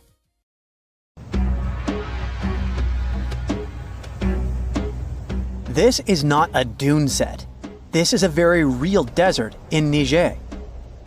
Jado was probably built by the nomadic Sao people and is filled with ksars, which are fortified houses made of salt and clay, with giant walls and secret passages. Located deep in the desert, it was once a vital stop for trans-Saharan caravans, but is now a hotspot for smugglers and bandits. The site has been off-limits since 2002 due to its dangers. The origin of the ksars remain a mystery. No archaeological studies have been conducted, leaving many questions unanswered. Even today, shifting sands reveal and conceal parts of these ancient ruins, fueling local speculation about what might still be hidden beneath the desert. Speaking of connective tunnels, scientists were blown away by the discovery of lava tubes in Saudi Arabia. These underground passages form when molten lava cools down. Researchers believe that ancient nomadic groups may have utilized these tunnels to survive the super harsh desert climates. While excavating the tunnels, archaeologists uncovered artifacts, rock art, and skeletal remains. The art and animal bones show that the people who used the tunnels were probably sheep and goat herders. They're still piecing together whether these groups lived in the tunnels for extended periods or just used them as temporary shelters. The Great Pyramid of Giza has been standing for thousands of years, but it's still hiding secrets. Using special scanning technology, scientists found two hidden structures under an ancient burial ground. The first is a shallow L-shaped structure, and below it is a much larger space that could be a final resting place or a chamber. The smaller structure was filled with sand on purpose, while the deeper one might be an empty chamber. Experts believe the two are connected, possibly as an entrance leading to a secret chamber. This is big news because it might give us some more insight into who built the pyramids and why. The world is full of ancient writing, but some messages refuse to give up their secrets, like the mystery of the Bash Plemi tablet. This unusual stone, pulled from a lake in Georgia, is covered in symbols no one can read. Even with modern technology, experts are completely stumped. The tablet is about the size of a book, with 60 symbols carefully carved into its surface, but 39 of them don't match any known language. Some resemble scripts from ancient civilizations in the Middle East, India, and Egypt, but none are an exact match. To make things even trickier, part of the tablet is broken off, meaning a piece of the puzzle is missing forever. To rule out a hoax, scientists studied the tablet closely. They confirmed it's made of vesicular basalt, an extremely tough local rock. Whoever carved these symbols must have been really skilled. Based on similar archaeological finds, experts believe the tablet could date back thousands of years, possibly to the late Bronze or early Iron Age. Some symbols repeat, which could mean they're numbers. Maybe it's an inventory list, a record of battles, or even an offering to the deities. Until someone cracks the code, the Bashplemi tablet remains an unsolved mystery from the depths of history. Experts are still stumped with what this Minoan disc might mean. The Phaistos disc is one of the most mysterious finds from the Minoan civilization. This 6-inch clay object, discovered in 1908, has strange spiral markings that no one has fully decoded yet. The disc has 241 symbols on both sides, showing everything from people and animals to tools and plants. Experts have come up with many theories about what the symbols mean. Some think it's an early form of Greek. Others suggest it's a prayer or a hymn. And some even believe it could be a letter from a king in Anatolia to a Greek ruler. Let's see who will be the first to figure this out. It's always a fun day at an archaeologist's office when they find something as big as a 2,000-year-old marble head. A French archaeologist mission went digging inside an old medieval house near Alexandria in Egypt and found a statue's head depicting an old, possibly ill man. This statue dates from the last Egyptian dynasty before it became part of the Roman Empire, and the site where it was found is associated with the likes of Cleopatra and Mark Antony. For archaeologists, even the smallest finds at this site means a lot. You've heard of Lucy, right? The Australopithecus that was an early ancestor for us humans. Well, scientists found some of her species' footprints somewhere in Tanzania. The so-called Laetoli footprints are over 3 million years old. The trail stretched 88 feet and has about 70 footprints, left behind when a bunch of early humans walked across some wet volcanic ash. What's cool is that these early humans were already walking on 2 feet, like us, not all hunched over like apes. The close spacing of the prints shows they probably had short legs and a shorter stride than we do today. In an ancient Egyptian temple, archaeologists uncovered a shrine unlike any other, a place dedicated to falcons and 2 mysterious deities. One deity had a falcon's head, while the other wore a crown with a sun disk and cow horns. But the most baffling discovery was an inscription that read, "It is improper to boil a head in here." At the heart of the shrine, there are 15 headless falcons carefully arranged on a pedestal, likely as offerings to the falcon-headed deity. One theory suggests the birds were boiled first, perhaps to pluck their feathers, before being placed in the shrine, following the strange rule carved into stone. Archaeologists also found a 13-inch iron harpoon nearby. Its true purpose remains unknown, although the shrine also held remains of fish, mammals, and bird eggs, suggesting that the rituals may have included feasting. And speaking of ancient Egypt, meet Hathor. Scientists named her after the ancient Egyptian deity of motherhood, music, and singing. This wooden statue, housed at the Metropolitan Museum of Art, was thought to be just a beautiful artifact, until a surprising secret was uncovered.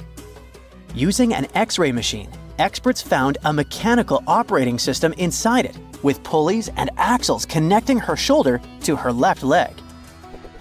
When activated, the system made her hand raise and lower, an engineering marvel from over 3,000 years ago.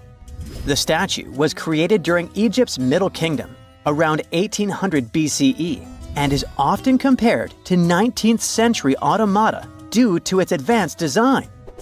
It's believed the statue was used in religious ceremonies, symbolizing Hathor's role in dance and music.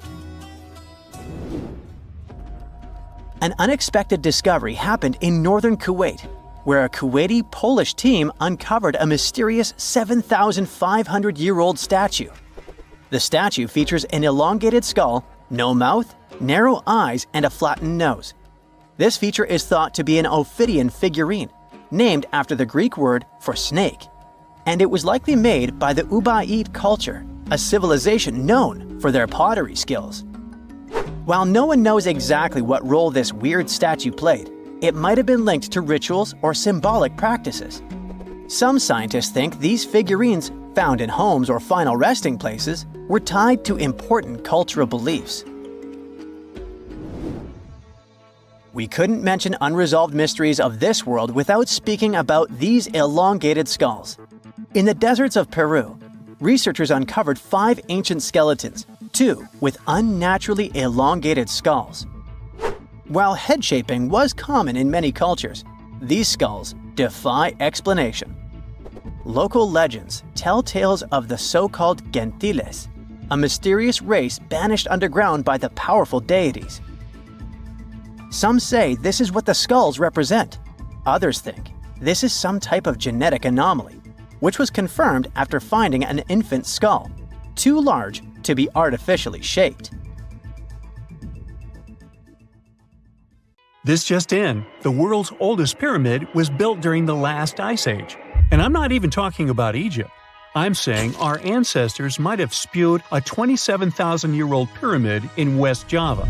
Ganung Padang is not exactly shouting pyramid. It's more of a mound with huge scattered stones tossed all over it. But local people seem to revere it, and they have for centuries.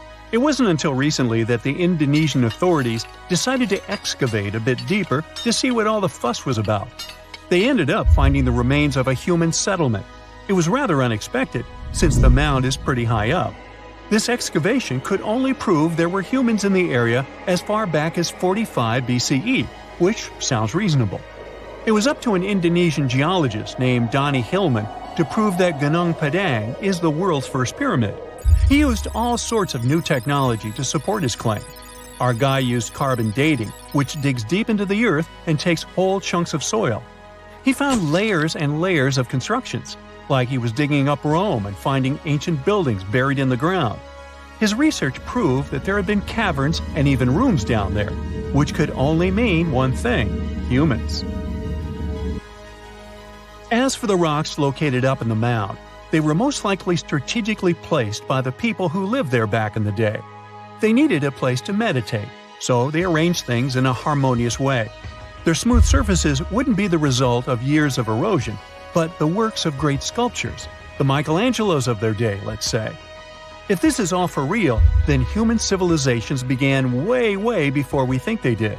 Our ancestors, the Paleolithic humans, didn't have what it took to be considered a civilization, especially not the tools and knowledge to build pyramids. They needed a lot of masonry skills, which weren't all that available during the last ice age. His peers don't share this view, though. They could believe Hillman's theory if he had found evidence such as charcoal and bone fragments, but he didn't. Flint Dibble, another archaeologist, says that without concrete evidence of human activity, there's no proof of an actual pyramid. In this case, all the data proves is that the soil in the mound dates back to 27,000 years ago. He thinks the rocks on top of the mound just slipped down the hill, like rocks normally do. Only a complex society would have managed to build a stepped pyramid like they claim it was. But according to Bill Farley, an American archaeologist, there's just no reason to believe there were any settlements in Indonesia during the last ice age. Now, just so you know, the oldest known ancient society with this kind of knowledge is probably 11,000 years old and used to occupy the region of modern-day Turkey. Take a look, Turkey's Göbekli Tepe. It's also not a pyramid, but it's the oldest monolithic construction made by humans. Back in the Neolithic period, a lot of people settled there, and there are proofs for it.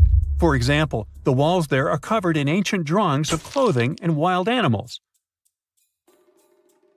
Until recently, the title of the world's oldest pyramid went to a three-sided construction known as the Djoser Pyramid in Egypt. Djoser is located just a few miles south of the Giza complex in a town called Saqqara. It made its way to popular culture more than once. In the 18th century, it became a common feature in European paintings. Young men from the cultural elite did a grand tour around the world, and Saqqara was at the top of their list. It was also featured in the video game Assassin's Creed, with a digital representation way more accurate than many historical drawings of the thing. That was kind of a big deal in ancient Egypt, to build pyramids for kings to spend their afterlives. And if you thought the Khufu pyramid was the oldest one in the world, well, Djoser was built 70 years ahead of that time. The development of new technology has allowed archaeologists to make groundbreaking discoveries, and a new, or should I say ancient pyramid in South America might win the title in dispute. It turns out that pyramids were also pretty fashionable in the Americas in the old days. Among them are the iconic pyramids of Guatemala's Tikal temple complex, the same ones that appeared in Star Wars No. 4. But to find the oldest pyramid in the Americas, one would have to travel to Peru. Deep in the Peruvian desert, archaeologists stumbled upon a sprawling ancient metropolis known as Caral. At first, researchers believed that the settlement was pretty recent, since the site was way too complex for ancient technology to handle it. As we said, Caral is a desert town, like Las Vegas, but without all the hoopla. This means no easy access to water. And for cities like these to thrive, they need a considerable irrigation system, which leads us back to complex technologies. The Peruvians surprised us all with this new discovery. This site was huge, filled with an amphitheater, houses, and religious buildings. The whole thing probably sprawled through 370 acres. And when scientists went to test their initial hypothesis using radiocarbon dating, they found that the city probably sprung around 2027 BCE. On the site, archaeologists found 6 pyramids that could possibly predate the one in Saqqara. As far as they know, both civilizations coexisted in the same time period, in opposite parts of the world. But since researchers can't pinpoint the exact age of Caral's pyramids, it's pretty hard to guess which civilization completed their pyramid first. If only we had a crystal ball. Now, it just so happens that the shape of a pyramid is something that nature is able to produce all on its own, leaving us modern-day humans a bit confused. A classic example is the Japanese side of Yaonagani, which also goes by the name of Japan's Atlantis. The entire monument is about the size of 5 football fields and the height of a 5-story building. Explorers and scientists believe that Yaonagani dates back to 10,000 years ago. For Japan's top marine geologist, Professor Masaki Kimura, Yaonagani is the heritage of a lost civilization. Kimura has dived into exploring the ruins over 100 times over the past 10 years. To him, there are clear signs of human activity down there. Check out this triangular-shaped pool on the monument's surface. Kimura thinks it's actual proof of humans, because this triangle-shaped concave is a historical symbol of water fountains in the region. As it happens with a lot of these cases, not all scientists are convinced the same. For many, Yaonagani is probably the result of thousands of years of erosion, and the fact that the monument is composed of one massive rock leads them to believe it is not really human-made. Sure, these huge basalt columns may look like the ruins of a palace, but they're most likely the result of the intense volcanic activity in the region. And speaking of natural formations that really look like a human made it, a pyramid on Mars has been a hot topic lately. Humans have been keenly trying to prove that there is life on Mars for quite some time.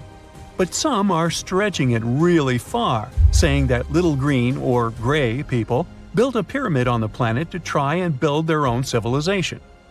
This picture was taken over a decade ago by the Mars Reconnaissance Orbiter, the MRO, but it started to resurface recently. It shows what looks like a 3-sided pyramid. Some people claim that the smooth side of the pyramid could only be the effect of otherworldly work. Then science comes along and explains that Mars is home to one of the deepest canyon systems in the whole solar system. The so-called pyramid is located in what is known as the Kandor-Chasma region. This Martian region has a bunch of similar formations that are nothing more than the result of erosion. Nothing supernatural going on there, apparently. Something strange is lurking beneath the sands of Giza, and scientists have no idea what it is. Archaeologists just found a hidden structure near the Great Pyramid using advanced ground scanning technology. What's inside? Nobody knows, but excavations are already underway. The Great Pyramid of Giza is one of the most famous monuments on Earth, but it doesn't stand alone. It's surrounded by an ancient necropolis, a massive royal graveyard filled with tombs and monuments. They belong to pharaohs, nobles, and other high-ranking officials. Most of these tombs are above the ground. They're called mastabas, rectangular, flat-roofed tombs built from limestone or mud brick, and they've been studied for decades.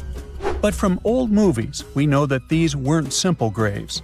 They have deep vertical shafts leading to underground burial chambers, where the past was sealed away for eternity.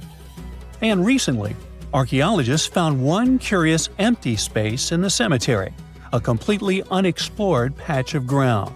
No mastabas, no visible ruins, nada. For years they ignored it, but between 2021 and 2023, they decided to investigate. They didn't dig though. Instead, they used a technology that kind of acts like X-rays for the ground. These radars let scientists see the secrets hidden there. And there was something hidden beneath the sand, something deliberately buried and forgotten. A two-part underground structure. One part was shallow and L-shaped. It's about 33 feet long and buried just 6.5 feet deep. But below that, a deeper, more mysterious anomaly, a structure completely different from anything else in the area. They called it a highly resistive anomaly, which means it's dense and solid, likely made of stone, sand, or even metal. And still, no one has a clue what's inside it. Now, it's clear that humans made the L shape. It wasn't formed by nature. And the shallower structure might have been an entrance to whatever is hidden below. But they only have some theories about what might be hidden there. It's also filled with sand and gravel. It was probably deliberately backfilled after its construction, perhaps to preserve this. Why? Well, we don't know yet. The archaeological team will need to excavate to understand what exactly this thing was and why it was built. The first guess is a lost burial chamber. Many tombs in Giza have underground burial sites, but most have clear surface markers. This one, for some reason, has nothing, but it could be one of them. The second guess is an ancient offering chapel. Egyptologists know that some chapels were built in this shape, but usually they were above ground, not buried like this. And finally, it might be something we've never seen before. If this turns out to be a new type of structure, it could rewrite what we know about the burials of pharaohs. The only way to know for sure is to dig it up, and that's exactly what's happening right now. Excavations are already underway. Archaeologists are racing against time to uncover the truth. But there's a real danger there too. Giza's fragile ancient structures need to be handled carefully. Otherwise, they could be damaged beyond repair. So all we can do is wait for the truth. Now, these tombs always held fascinating mysteries. Unfortunately, we'll never learn tons of these mysteries because of some relentless tomb robbers. Egyptian tombs were built to guard the bodies for eternity. But that absolutely didn't stop people from breaking in and stealing everything valuable inside. They've been bothering these ancient sites for thousands of years, starting way back in pharaohs' times. Many of the most famous tombs, including those in Giza, Saqqara, and the Valley of the Kings, were looted. It was a common practice in ancient Egypt. And they were serious about this whole thing. They dug secret tunnels to bypass traps and walls, bribed or threatened tomb workers to get inside knowledge, cracked open sarcophagi to grab gold, jewelry, and artifacts. And by the time modern archaeologists got to most of these tombs, they had already been picked clean. The reigning pharaohs got tired of this infuriating nonsense. The Valley of the Kings, the famous burial ground of Egyptian royalty, was supposed to be the ultimate safe zone. Tombs were built deep underground, hidden in the desert. Passages were sealed with giant stone blocks. False doors and traps were added to confuse thieves. Even curses were written on the walls, warnings of horrible endings for anyone who dared to disturb the tomb. which is exactly where we got all those horror stories about mummies from. Spoiler alert, none of it worked. Most tombs in the Valley of the Kings were fully robbed within 100 years of being sealed. Even King Tutankhamun's tomb, one of the most famous in history, was broken into twice in ancient times. Some of them decided to try and fight back. The New Kingdom rulers built hidden unmarked tombs in a way that should have prevented the looters from finding them, but didn't work. Some pharaohs, like Ramses II, were moved in secret to prevent their bodies from being stolen. Nope, didn't matter. The grave robbers always won. That's because tomb raiders weren't just random thieves. They were skilled, organized, and well-connected. They knew exactly where to look. Many were the ones who had built these sites in the first place, and they knew where the entrances were. If they couldn't smash through the doors, they'd dig through the walls, floors, and even ceilings to break inside. They also worked fast, often within a few years after the tombs were sealed, before anyone forgot where the valuable stuff was. The Khufu's pyramid, the one that's next to this newly discovered structure, was looted long before modern times. The one thing left inside when explorers got there? An empty granite box where the sarcophagus used to be. Unfortunately, it's not just about gold. History itself gets stolen during these raids. Ancient Egyptians wrote detailed records of what exactly and where they buried. So when archaeologists compare these lists to what's found, they can see what's missing, which is often everything valuable. Most artifacts don't end up in museums. They just disappear into private collections, where they can never be studied again. Which is, of course, completely unfair. In fact, a few countries have had enough and started passing laws to take historical artifacts back from private collectors. In Italy, if you own an ancient Roman artifact, you must prove you got it legally. China is actively hunting down stolen artifacts, and they must find ways to retrieve it back from the Western collectors. In Egypt, they passed new laws making it illegal for private citizens to own any ancient Egyptian artifacts at all. Other countries, like the US, the UK, Germany, or Switzerland, are completely fine with rich guys owning their history. The British Museum is built on looted things. European empires invaded half the planet and took whatever they wanted back home. Their museums are often full of such stolen artifacts, and unfortunately, they refuse to give most of them back. For example, the Rosetta Stone. It was taken from Egypt by Napoleon's army, then stolen again by the British after they beat the French. Egypt has been demanding to return for years, but they still can't get it back. Or the Parthenon marbles.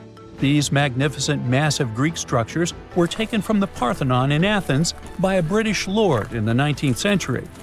Greece has been begging for them back ever since, but the UK doesn't feel like it. Not to mention tons of Mesoamerican artifacts scattered in various museums across the world. European explorers raided Mayan and Aztec temples, took statues, jewelry, and sacred objects, and now Mexico is fighting to get them back. Well, wouldn't it be surprising even if this mysterious underground chamber has somehow been looted already? But if it's a newly found place, could it be one of the few that escaped the hands of grave robbers? Could there still be ancient artifacts, untouched for 4,500 years? We can only hope that those guys didn't get there first. There are mysterious plasma bubbles floating around the pyramids of Giza. As bizarre as that might sound, let's get one thing clear right off the bat. There's nothing extraterrestrial going on here. Plasma bubbles are those weather anomalies that form in a layer of Earth's atmosphere called the ionosphere. This is an invisible layer surrounding our planet that stretches roughly from 50 to 400 miles above Earth's surface, right at the edge of space. In this layer, the sun, being the giant hot power that it is, basically cooks gases, splitting them into electrically charged particles called plasma. Here's where it gets interesting. At night, especially near the equator, these charged particles get disturbed, and when a bunch of them suddenly vanish at the same time, it forms what we call a plasma bubble. Imagine it like a big empty pocket where the plasma is missing or its quantity is lowered. but it's only considered a plasma bubble if this phenomenon occurs on a large scale, typically around 62 miles in size. If you're already packing your suitcase for Egypt and have put binoculars to look at the tips of the pyramids, I'm sorry to say that we can't see these plasma bubbles with the unaided eye. It's all happening way above our heads, completely invisible to us. Scientists need to use special equipment, like the Latitude Long Range Ionosphere Radar, or LARID, to detect these bubbles. This advanced technology helps researchers track and observe the movement and formation of plasma bubbles in real time. This formation, by the way, can be triggered by solar storms. That brings us to November 2023, when an impressive solar storm occurred. On a scale from 1 to 5, this one was classified as a G3, which is considered a strong event.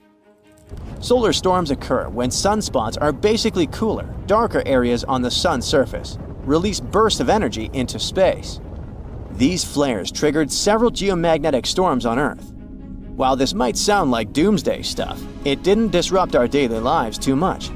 In fact, it was great news for skywatchers, since the solar storm created stunning auroras, with the northern lights visible as far south as Greece and Turkey. But this particular storm in 2023 also had another interesting consequence. It caused the largest plasma bubble ever recorded by the Chinese radar. This phenomenon was so massive that it covered regions as far apart as the Egyptian pyramids and the Midway Islands in the Pacific Ocean. Now that's a huge distance, and it is a big deal for science. And that's because plasma bubbles are a growing threat to modern technology. Experts say they can disrupt satellite communications and GPS systems. So if you're using Google Maps or Waze and suddenly it can't figure out where you are, a plasma bubble might be to blame. Great. We now know what's going on with those bubbles, detected above the pyramids of Giza. But things get even weirder inside this ancient construction. Apparently, the Great Pyramid of Giza has the ability to concentrate electromagnetic energy within its interior. A couple of years ago, a group of researchers decided to see what would happen if they took this ancient architecture and hit it with radio waves. I mean, waves that are similar to the kind your phone uses, but on a much larger scale, up to 1,900 feet long. But since they couldn't just start blasting radio waves at the actual pyramid, they did the next best thing: computer modeling. Using these simulations, the researchers discovered something incredible. The Great Pyramid can actually concentrate electromagnetic energy within its internal chambers, as well as underneath its base, where an unfinished chamber is located. By concentrate, I mean something like trap it. For example, when you shout into a cave, you hear your voice echo back, right? The sound waves don't just disappear, they bounce around and get focused. Similarly, when radio waves hit the pyramid, they don't just pass through or around it. Instead, they get absorbed, bounce around, and focus inside and underneath the pyramid. Our list of mysterious phenomena surrounding the Egyptian pyramids doesn't end there. Inside the pyramid, there's a long, narrow passage that leads to what's known as the King's Chamber. This room sits at the center of the pyramid, and it's believed to have been the final resting place of Pharaoh Khufu, the ancient Egyptian leader who commissioned the entire thing over 4,000 years ago. When visitors step into the King's Chamber, two things normally strike them: the room's incredible acoustics and its heavy, imposing structure, which is entirely lined with red granite. Recently, scientists have started to connect these two facts. Some researchers now believe that the King's Chamber might be able to catch or pick up sound energy generated from other parts of the pyramid. In other words, this room might have been designed to amplify sound in a way that no other chamber in the pyramid can. To test this theory, researchers conducted an experiment where they sang in the Queen's Chamber, which is located directly below the King's Chamber. Here's where it gets wild. The music couldn't be heard in the lower underground rooms of the pyramid, but it sounded loud and clear in the King's Chamber. One possible explanation for this is the type of stone used in the King's Chamber: pink granite. Granite is known for its piezoelectric properties. meaning it can absorb energy from its surroundings, like sound vibrations, and convert it into electrical energy. This suggests that the chamber's unique acoustics might be due to more than just the shape of the room. It could be that the granite itself plays a role in amplifying and concentrating sound waves. According to scientists, these discoveries open up a whole new field of research into the pyramid's potential.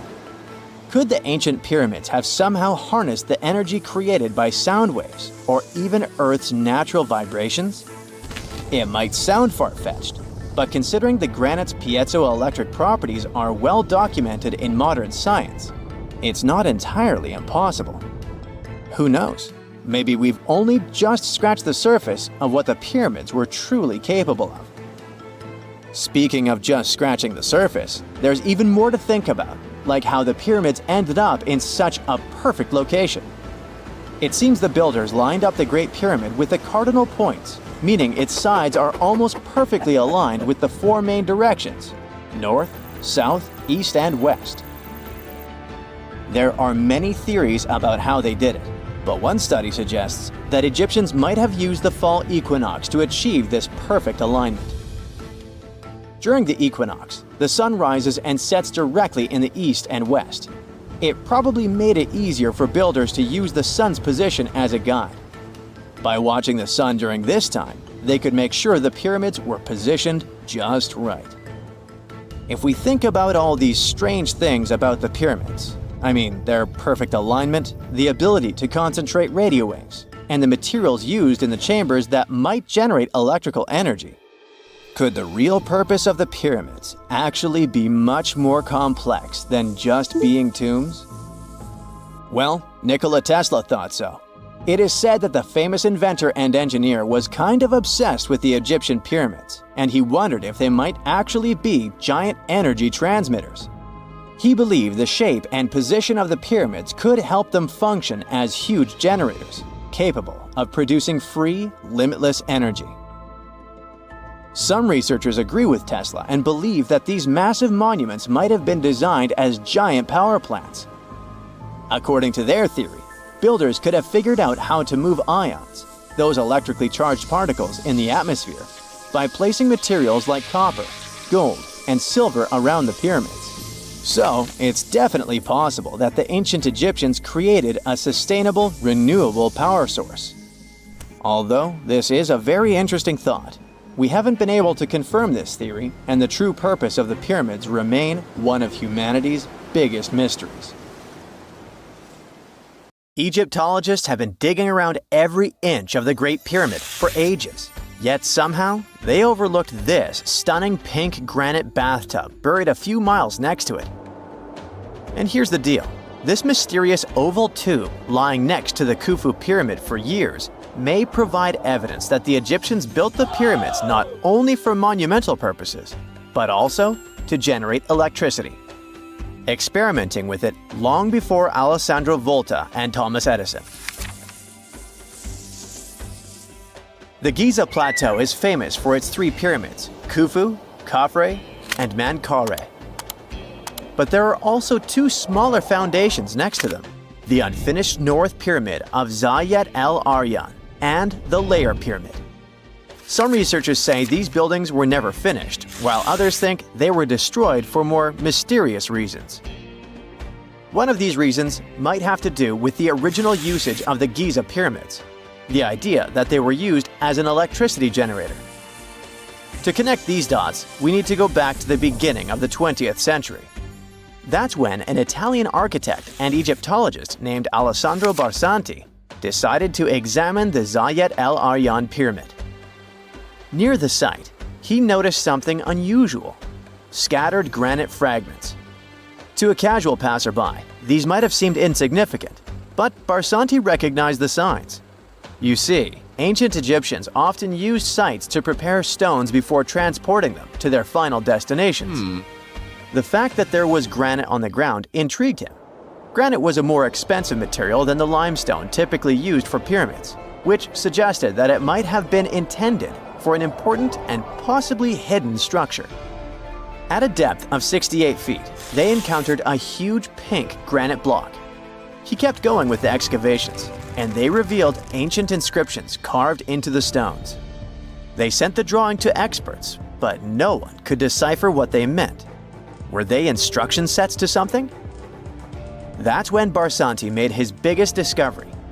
He found an oval-shaped vat carved from pink granite and polished to a mirror-like finish. The thing is, the vat had been carefully sealed. When they opened it, they found a thin black residue along the walls. I'm thinking something in the lines of a black oily substance. This discovery raised many questions for him. It didn't make sense to him that ancient Egyptians would go above and beyond to seal and protect this strange vat. By 1911, Barsanti had to abandon his effort to figure out what was the deal with that mysterious pit. But his findings intrigued researchers all over the world, and they've got their own opinions about it. One of these modern theories suggests that the other pyramids could have been used as a part of a bigger whole. It suggests that the Khufu pyramid was actually used as a water pump designed to irrigate the desert area. Apparently, the pyramid's internal chambers would function as a hydraulic system. In the 1990s, an engineer took this theory seriously and studied the pyramid's subterranean chamber. Surprisingly, he found actual signs of water damage. Apparently, the pyramid generated powerful compression waves, aka pulses, that could create electricity. This raised an important question. Could the ancient Egyptians have used the pyramids as a generator in order to produce electricity? On paper, that was proven to be possible, but hey, agreeing on the original use of the pyramids is probably one of the most difficult things in the world. So, we're still not 100% sure about this. Apart from that, Egypt is a playground for important discoveries regarding humanity's past. I mean, scientists have just discovered what looks like a cosmic command center, similar to that room from the Doctor Strange movies. They discovered an L-shaped astronomical observatory, measuring around 9,000 square feet, dating back to the 6th century BCE. Definitely the first and largest of its kind from that era. The mud brick structure housed tools used for calculating dates related to ancient Egyptian rites, royal coronations, and agricultural plans. This observatory is located in the archaeological site known as the Temple of Futo, just 50 miles east of Alexandria. It's pretty impressive. The structure was designed so that you'd get inside the room through an east-facing entrance. This way, you'd get to see the sunrise. Once inside, you'd find a pretty huge shadow clock, used to tell time by tracking the movement of shadows inside the room. This variant of a sundial clock was nearly 16 feet long. That was quite an exciting discovery. Another interesting one was that scientists and Egyptologists have discovered the first ever pregnant mummy. Now, even if we know quite a lot about mummification processes, we keep making discoveries that open new doors into the lives of ancient Egyptians. It took so long for someone to find out this mummy was expecting at the time she was embalmed because she was placed in a male's coffin. More specifically, a male priest. Historians say that during the 19th century, a lot of traders mixed coffins up in order to sell them. Yes, that means they opened them and switched mummies to please their buyers. It was a complete surprise because they were hoping to study more about ancient health issues when they opened this coffin up. But they had another special research on their hands: prenatal practices in ancient Egypt. This mummified woman, who lived about 2,000 years ago, was from 20 to 30 years old when she passed away. She was found in Thebes, and her remains were incredibly well preserved. You see, mummification recipes varied across Egypt. In this woman's case, researchers could tell she was a member of the high society since she was buried with special amulets. But since mummification methodologies differed so much between cities and time periods, they still have to dig further to understand why she was embalmed along with her baby. Speaking of mummies, scientists were digging up a final resting place in Saqqara, also in Egypt, and they unearthed 2 embalming workshops. One was for humans and the other for sacred animals. Apparently, the workshops date back to about 2,400 years ago. They were equipped with stone beds, clay pots, and ritual vessels. Everything you needed to mummify. But that's not all. Archaeologists also stumbled upon cheese stored in jars behind tombs that were over 3,000 years old. Yep, cheese. This shows that the ancient Egyptians were pretty savvy when it came to preserving food, too. They knew how to store stuff for the long haul, not just the mummies. It really shows how they applied their preservation skills to both food and bodies, giving us a glimpse into their impressive technological know-how. Scientists have also found one of Egypt's oldest complete mummies, and to their surprise, it was completely covered in gold. You see, Egyptian mummies covered in gold are already a rare thing, but they weren't expecting it to be the oldest one ever found. The mummy was quite well preserved, and they could identify that it was the remains of a wealthy man called Hatshepsut. Many symbols show that he was important and wealthy, like the band he wore on his head and the bracelet on his chest. He was also dressed in a tunic wrapped with a belt, which was a way to preserve the good appearance of a person after they passed away. To reveal it, they had to open the final resting place with mortar. Basically, it was like they were opening a time machine, just as the ancient Egyptians did 4,300 years ago. If you think about it, it's almost like entering a time capsule. Enough about mummies. Scientists also found something very exciting hovering above the pyramids. They had to use a fancy top-notch radar known as LARID, aka Low Altitude Long Range Ionospheric Radar, which can see these invisible waves far away into the sky. LARID helped them discover giant plasma bubbles floating in the air above the pyramids. These bubbles are called plasma bubbles, and they wreak havoc on modern technologies. I mean, they can disrupt GPS and phone signals for hundreds of kilometers in diameter from where they're located. These bubbles are massive, sometimes as big as cities, and they're caused by the sudden depletion of charged particles in the ionosphere. So, instead of spreading out evenly throughout the ionosphere, they stick together in this wave-like form. This was a pretty important discovery because it can help scientists understand how to prevent these waves from messing with our technology. You have heard about Nikola Tesla. You have definitely heard about the Great Pyramids in Egypt. But what if I told you that Tesla may have probably uncovered the ancient mysteries surrounding the pyramids? Wait, what? Is this a crossover episode? Nope. It's highly probable that the secrets of the pyramids are hidden in plain sight. But first, let's recap what we know about the pyramids. What's so mysterious about them? I mean, they are just old quirky buildings, aren't they? One of the biggest questions is how they were built. Some people think that the pyramids were created by people using only their hands and muscles. But others think that there might have been some kind of crazy energy source that we don't know about yet. Like, what if aliens helped out or something? Just kidding, but this idea of some unknown energy source being used to build the pyramids has been around for ages. Even in old texts, like the pyramid texts, it talks about how the gods gave us something to build a great power. So maybe there was something really powerful and mysterious going on back then? Who knows? Back in the early 1900s, he got obsessed with the Great Pyramids of Egypt. He read numerous books about these ancient structures and was blown away by how much energy they seemed to have. At that time, not many people knew much about electricity, and Tesla started to wonder if there was some kind of advanced tech hidden in the pyramids. He had an idea that the power of the pyramids had to do with electromagnetism, and he put a lot of time and effort into trying to figure out the mystery. Tesla had some pretty unusual theories about the Great Pyramids. He thought that they could actually store and move electricity, which could then be used to power up the areas around them. He also had this theory that the pyramids were built using some kind of crystal energy.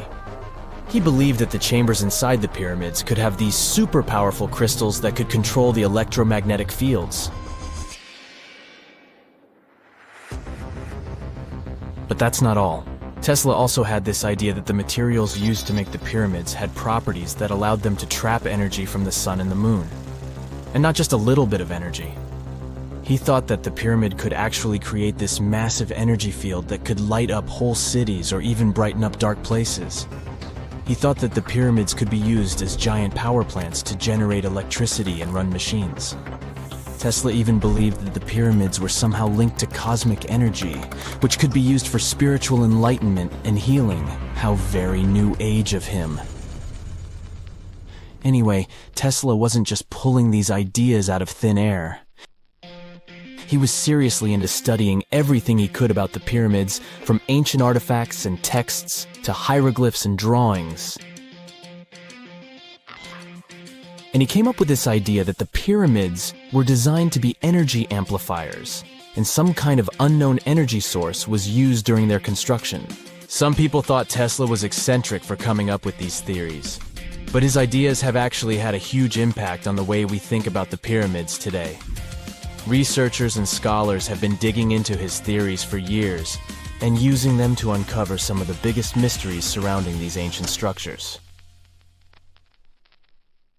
For example, recently scientists have used theoretical physics to investigate how the Great Pyramid of Egypt would react to certain radio waves. They found out that if the radio waves were a certain length, the pyramid could concentrate the energy inside its rooms and focus it under its base. The scientists did lots of calculations to figure this out. They first thought about what radio wavelengths would work best. Then they made a model of how the pyramid would react to the waves. They figured out how much of the energy from the waves would get absorbed or spread out. Lastly, they checked how the energy would move around inside the pyramid when the waves hit it. To help explain all of this, the scientists used something called multipole analysis. This is when you take a complicated object and break it down into simpler parts. Then you can see how each part interacts with the energy that's coming in. It's like taking apart a puzzle to see how each piece fits together. The researchers are interested in how all of this can be used in the future. They want to make really tiny particles that can do the same thing as the pyramid, but with light. By changing the size, shape, and the material of these particles, they can control how the light moves around them. This can be really useful for things like making tiny sensors or super efficient solar cells. The scientists had to make some guesses when they were doing their research. They assumed that there weren't any hidden spaces inside the pyramid, and that the material used to build it was all the same. But even with these guesses, they still made some pretty impressive discoveries. But the pyramid study is not the only proof that Tesla was ahead of his time. There are more Tesla's projects that seemed unrealistic at the time, but that scientists and enthusiasts reevaluate and try to implement today. Let's talk about Tesla's most ambitious project, the Warden Cliff Transmission Tower. Back in 1900, Tesla was already a big shot when it came to electrical engineering in America. People were blown away by his amazing inventions and the fact that he managed to outdo Thomas Edison in the battle of currents. However, Tesla wasn't content to rest on his laurels. He decided to embark on his most ambitious project yet, the transmission tower at Warden Cliff. It was built between 1901 and 1905, and it was based on one of Tesla's breakthrough ideas. He had a vision to make the impossible possible by creating a global wireless communication system. It would use Earth itself as a conductor, transmitting music, news, stock market reports, secured military communications, and even facsimile images. Does it sound familiar? Right, it sounds just like the internet that we use today, only without the use of any wires. But Tesla had a much bigger dream in mind, to transmit power wirelessly. He already proved that high-frequency signals could be sent without any wires using his Tesla coil transformers, and this sparked his obsession with wireless energy transmission. His vision was to not only transform the way we communicate, but also to find a way to transfer power currents globally by tapping into the Earth's natural energy. Tesla believed that there was an abundance of free energy all around us that could be used for humanity's benefit. In 1899, he conducted some top-secret experiments and got convinced that it was possible to transmit electrical power through the Earth's upper atmosphere. This is actually how the Warden Cliff Tower was created. It was supposed to be the prototype station for a network of towers all over the globe that would provide the whole world with wireless energy. Unfortunately, Tesla didn't have the resources or the patience of his investors to bring this project to fruition. It ran into all sorts of financial problems and roadblocks, and in 1917, the unfinished tower was finally torn down for scrap metal to pay off Tesla's mounting debts. Now it remains a sad reminder that even the greatest minds can sometimes fall short of their dreams. The original red brick laboratory, however, is still there, and it is the only Tesla lab that has survived. Fun fact, in 2017, a film crew made a crazy discovery. They used ground-penetrating radar to explore the area around Warden Cliff, and they found a whole series of tunnels stretching for hundreds of feet underneath the site. Nobody knows exactly what these tunnels were used for, but people have been speculating for years that they were part of Tesla's grand plan. Warden Cliff, of course, is a major landmark for Tesla enthusiasts from all over the world. Who knows? Maybe someone will finally crack the mystery of the tunnels one day. But even if they don't, the legacy of Tesla and his amazing ideas lives on. What is a boat doing in the middle of a desert? You would expect to find a seagoing vessel closer to shore. This is the question archaeologists had been asking for decades. In 1988, there was a storm near one of the most important archaeological sites in ancient Egypt. A wooden structure emerged from the sand. It was hollowed out by termites. Scientists were determined to solve its mystery. In 2000, they began excavating the site near Abydos, Abydos. An American team of experts soon discovered a boat that was 70 feet long, and it wasn't alone. In total, there were 14 boats neatly resting next to each other. It was impossible to completely dig out the boats because of their poor condition. Luckily, the wood was preserved enough to get a sample. Analyses revealed that the boats were around 5,000 years old, the oldest fleet in human history to this date. The time of their construction predates the pyramids at Giza by half a millennium. Each ship of the fleet rested in a vault that matched its dimensions. The room was roughly a third of the size of a tennis court. It had mud brick walls that featured more than 120 drawings of boats. Ancient Egyptians incised them on whitewashed walls that were excellently preserved. Scientists have known about these mysterious chambers for well over a century. 1901, 1902. A British archaeologist, Arthur Weigel, stumbled upon a strange structure west of the River Nile. His team caught a glimpse of the interior walls. Sadly, a section of the roof collapsed, so they had to call off further exploration. Researchers abandoned the site, but its location remained on the maps. The boat's position first led scientists to think that they rested on a bank of the mighty Nile. But there was a problem with this theory. Today, the river flows almost 7 miles west of Abydos. Further studies of the surrounding terrain showed the Nile didn't change its course throughout history. Also, if the boats floated near a dock, they would be in unstable positions. The 14 vessels at Abydos were perfectly parallel to each other. There was only one conclusion possible. Someone had deliberately placed them like that. They must have gone through a lot of effort. Each boat had enough room for up to 30 rowers. These vessels could really float. They weren't models, but scholars still don't know if they actually sailed any body of water in ancient Egypt. This doesn't diminish the importance of the find. Previously, archaeologists found only small-scale models. In King Tut's tomb alone, there were 35 boat models. For a long time, these figurines were the only clues as to how ancient Egyptian vessels looked like. The boat's design confirms that they were the real deal. They are the earliest surviving examples of something called built boats. Ancient people constructed primitive vessels by hollowing out large tree trunks. The alternative was reed that was tied together to form a raft. The boats at Abydos had planks tied together. This was a major breakthrough in shipbuilding. During their lifetime, the boats must have seemed impressive. Timber was a valuable commodity at the time. There was no wood in the desert. Cedar had to be imported from Lebanon. The only person who could afford such luxury was the pharaoh. Studying the area around the ancient fleet provided more answers. Scientists discovered a mud brick structure where Egyptians worshipped the pharaoh. Its approximate date of construction matches that of the wooden boats. The same bricks out of which this building was made were used to encase the fleet. At the time of their construction, the rooms they were stored in had a ceiling. That's the section that archaeologists stumbled upon in the early 20th century. Just like mummies and coffins, these marvelous ships rested inside splendid vaults. The exterior of these rooms was also impressive. The outer walls originally had a plaster of white limestone. It reflected sunlight. In the desert sun, the structure housing the boats must have shone from miles away. Ancient Egyptian builders used the same technique to cover the pyramids 500 years later. Today, their surface looks jagged, but it wasn't always like this. When they were constructed, the pyramids had a top layer of fine white limestone. Their surface was smooth and it gleamed in the sunlight. Instead of stairs, the outer layer of the pyramids was more of a sleek ramp. Archaeologists were left with one final question. Which pharaoh owned the fleet? The answer lay just a mile from the site.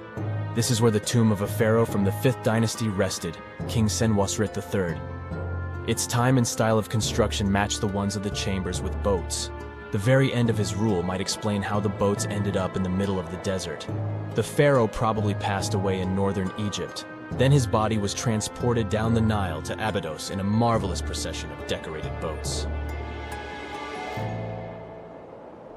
The vessels were later lowered to chambers near the final resting place of their owner. This had a symbolic meaning. In the ancient Egyptians' belief system, ships played a key role. Their supreme deity was Ra. He traveled through the sky during the day in the form of the sun. At nighttime, he sailed through the netherworld in a solar boat. The pharaoh identified himself with Ra. That's why he needed boats in the afterlife. That was the only way to regenerate himself. Just as the sun rises every day above the horizon. This belief existed for thousands of years. The more famous Pharaoh Khufu also had a ship. Scientists found it in 1954 next to his pyramid at Giza. It is some 4 centuries younger than the fleet at Abydos, but Khufu's ship was almost 2 times longer. The Great Pyramid of Giza and King Tut's tomb are some of the most famous archaeological finds in Egypt. But there are many more secrets hiding beneath the endless sands of the Sahara Desert. Recently, 2020, archaeologists found a lost city there. They have labeled it as the most important discovery since King Tut's tomb, 1922. The city of Aten is some 3,000 years old. Historians hope it will give them a unique insight into the everyday life of ancient Egyptians. The famous archaeologist and Egyptologist Zahi Hawass proclaimed the site a lost golden city. Aten sits some 300 miles south of Egypt's capital, Cairo. It is close to the famous Valley of the Kings.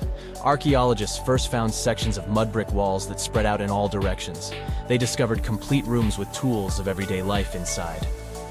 The research team unearthed a bakery, a residential neighborhood, and an administrative district. They all date back to the time when the Egyptian civilization was the wealthiest in its long history. They were also the first to make objects from iron. In 1911, scientists found a set of iron beads near a village in Lower Egypt, El Gerza. These are the earliest known iron artifacts. The discovery is literally out of this world. Ancient people made them by beating into shape a piece of a meteorite. The 9 beads were once part of an ornate necklace. They are now blackened and corroded, which is perfectly normal for a piece of jewelry that is over 5,000 years old. They consist of an iron-nickel alloy. Researchers were impressed by the skill of ancient jewelers who processed the beads. Their craftsmanship is more impressive when you think that they didn't know the stellar origins of the material. The Great Pyramid of Giza also has a remarkable feature. An international research group investigated the electromagnetic response of the structure to radio waves. They found that the pyramid has the ability to concentrate electromagnetic energy inside it. This occurred inside its chambers as well as under the pyramid's base. It contains an underground, unfinished chamber. It seems that the electromagnetic response is connected with the properties of limestone, the Great Pyramid's main building material. The research results might have a practical application. The way solar cells and nanosensors function could be improved by this remarkable find.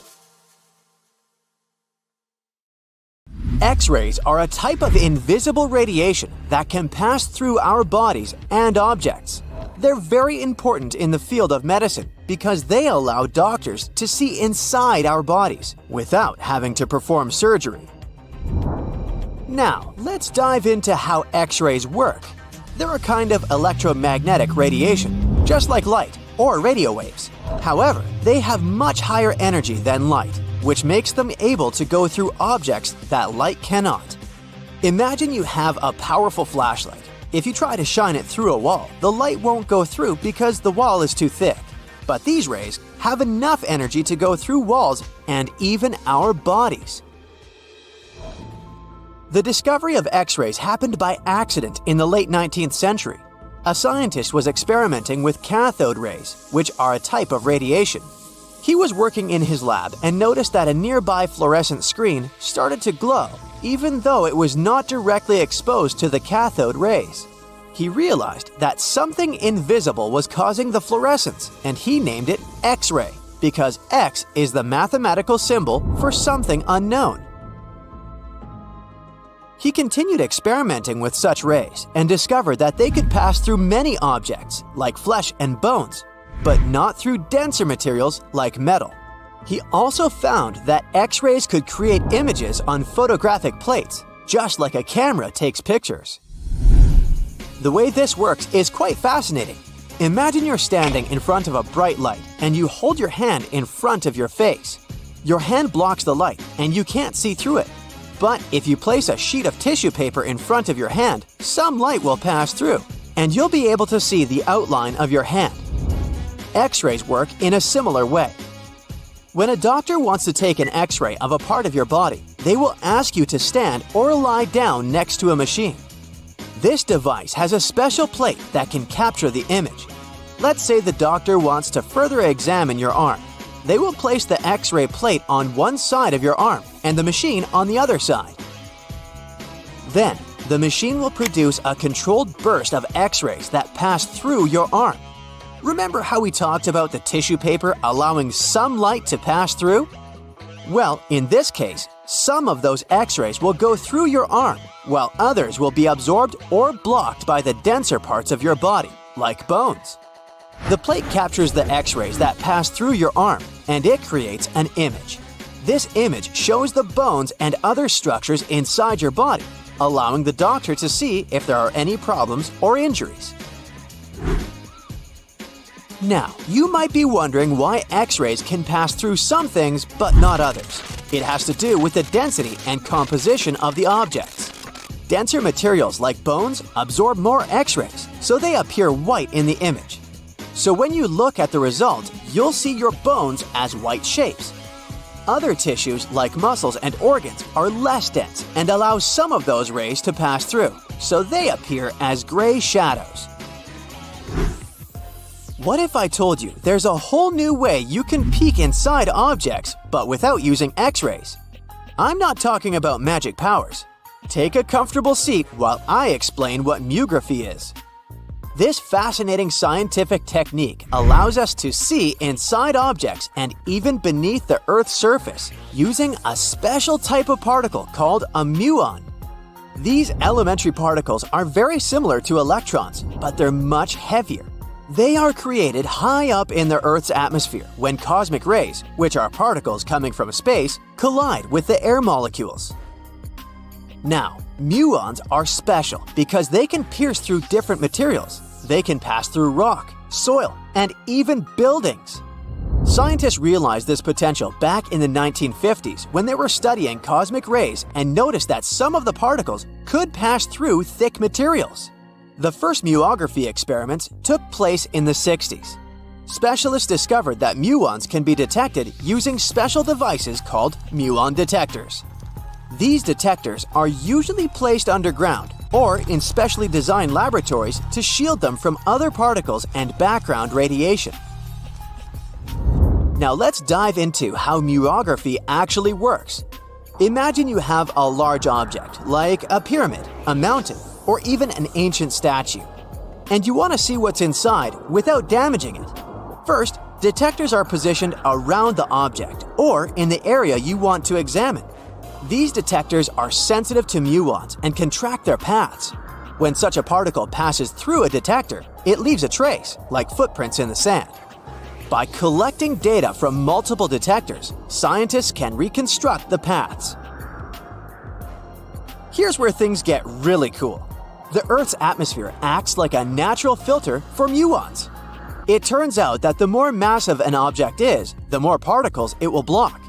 So, if you have a large, dense object like a mountain, fewer muons will pass through it compared to a smaller, less dense object, like an empty box. This difference in the number of particles that reach the detectors can give us clues about what's inside the objects.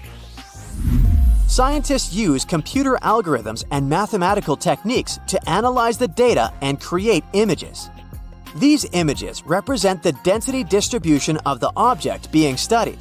It's like creating a map that shows where the densest areas are and where there's gaps inside the object. The concept of muography is similar to using shadows to understand the shape and size of an object. Imagine you're standing in front of a bright light and you place your hand between the light source and a wall. You'll see a shadow of your hand on the wall. Based on the shape and size of the shadow, you can get an idea of what your hand looks like, even though you can't see it directly. This technique has been used to study various objects and structures. For example, scientists have used it to explore the inside of volcanoes and pyramids, and even to investigate the structure of mountains and the Earth's crust. With the help of this amazing technique, scientists have now uncovered new information about the Great Pyramid of Giza. They discovered something that had eluded tomb raiders for centuries. They found a hidden chamber. And guess what they named it? The Big Void. Yeah, I know, not the most creative name. They even used 3 different muon detection techniques just to be super sure that it was indeed a big, mysterious void inside the grandest pyramid of them all. Once news got out about this mind-boggling discovery, Egyptian authorities couldn't resist the temptation to explore further. So, they brought in an endoscope camera to confirm the existence of this epic void. So, they inserted a camera through one of the openings underneath the entrance, and voila! It revealed a corridor. More so, the corridor had a chevron ceiling. I can't help but imagine the ancient Egyptians using it as a cool dance floor. Another team of scientists decided to take another shot at scanning this newfound void. According to them, the Great Pyramid of Giza is a pioneer in the pyramid game. It used a technique called chevron to cover internal structures and keep them from collapsing. Now, why did the ancient Egyptians build this corridor and the grand void it leads to? One theory suggests that the corridor was built to relieve pressure inside the pyramid. Another theory says that the void could be a result of the pyramid's construction process. It could have been an internal ramp used to move roof blocks into position, and then it was left there or filled loosely with rubble.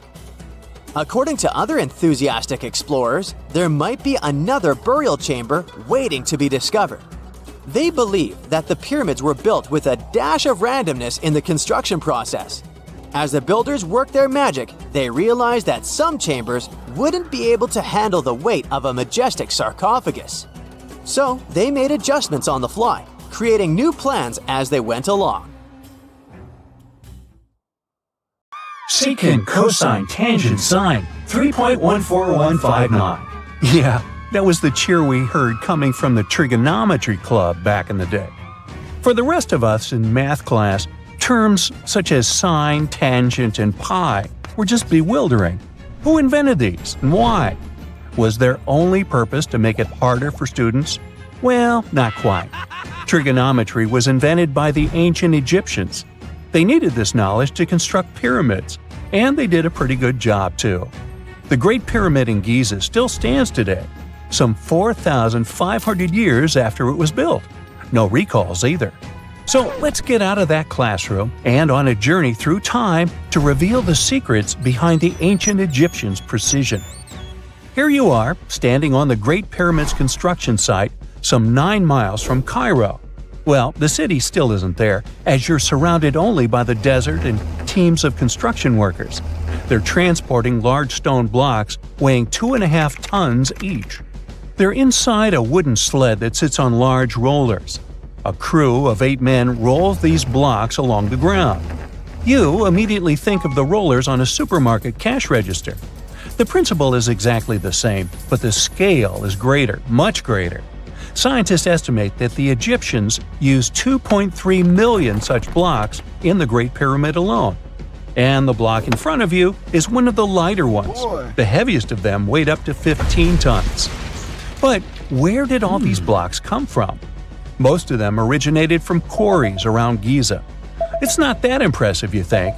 But wait until you hear how ancient engineers transported the granite used in construction over 500 miles to the pyramid. There were no railways or highways back then, but the mighty Nile was always there. Researchers even believe that the Egyptians dug a canal to connect the Nile directly to the pyramid's construction site. All they had to do then was to wait for the flood season to begin, and voila! The rising water levels floated the heavy stone blocks for them. But how did they lift the enormous stones on dry land to stack them up to the top? Did they use oversized cranes?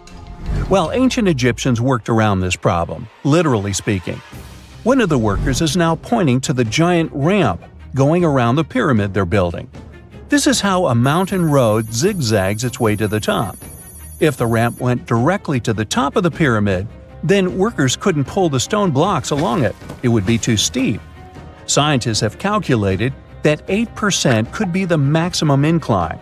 So ancient Egyptians just extended the ramp around the pyramid.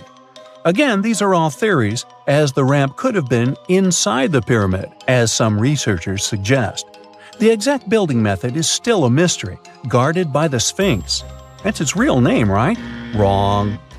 As the Great Sphinx is just the statue's alias. You know, the name writers take when they want to hide their true identity, or a singer's stage name.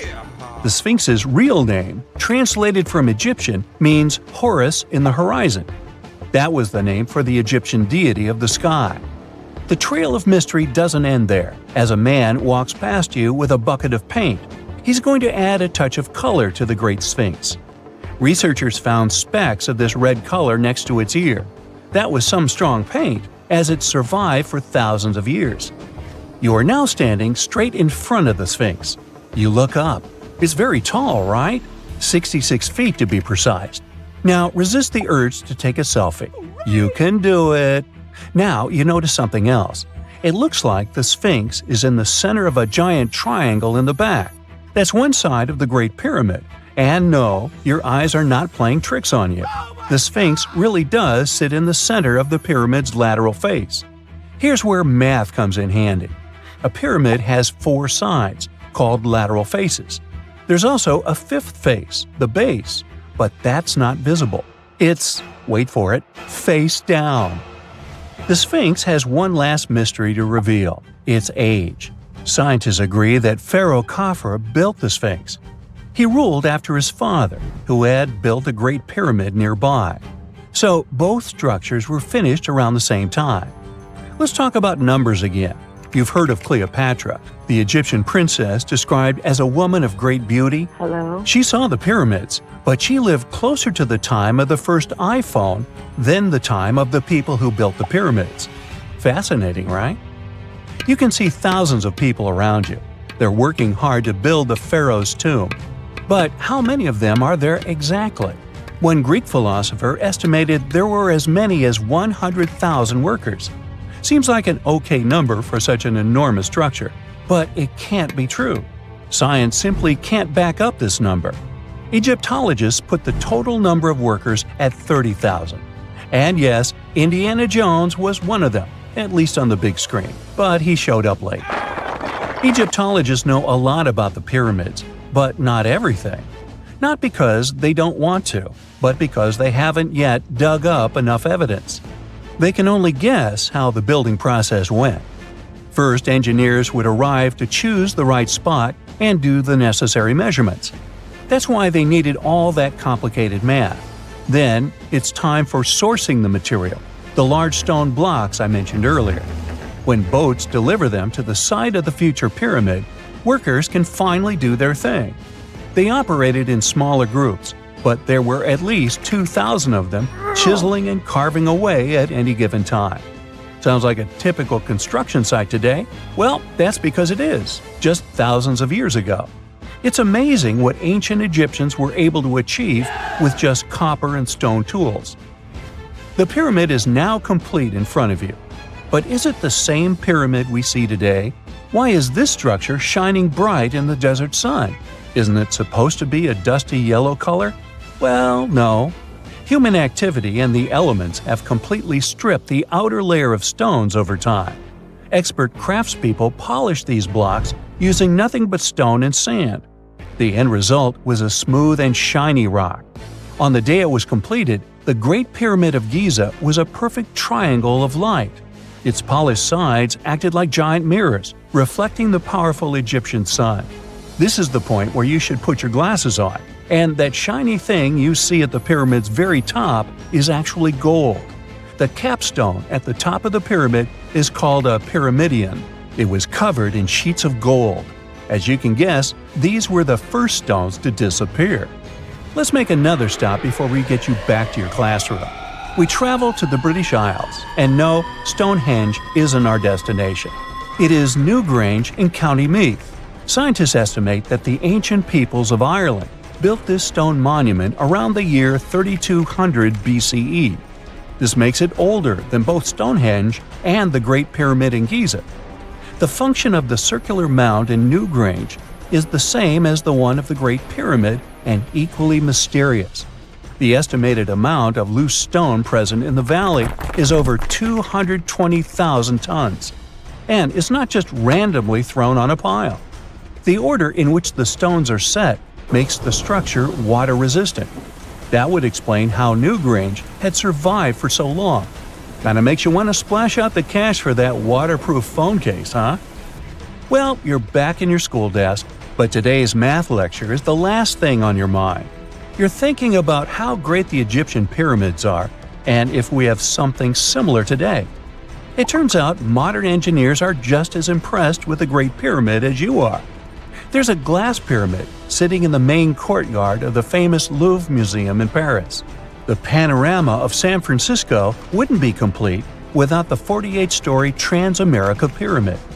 But Las Vegas went the furthest. There we find the Luxor Hotel. It's so big that it's the third largest pyramid on the planet. And guess what's in front of it? Yup, a replica of the Sphinx. It's 110 feet tall, 2 stories higher than the one in Giza. Yeah, everything's bigger in Vegas.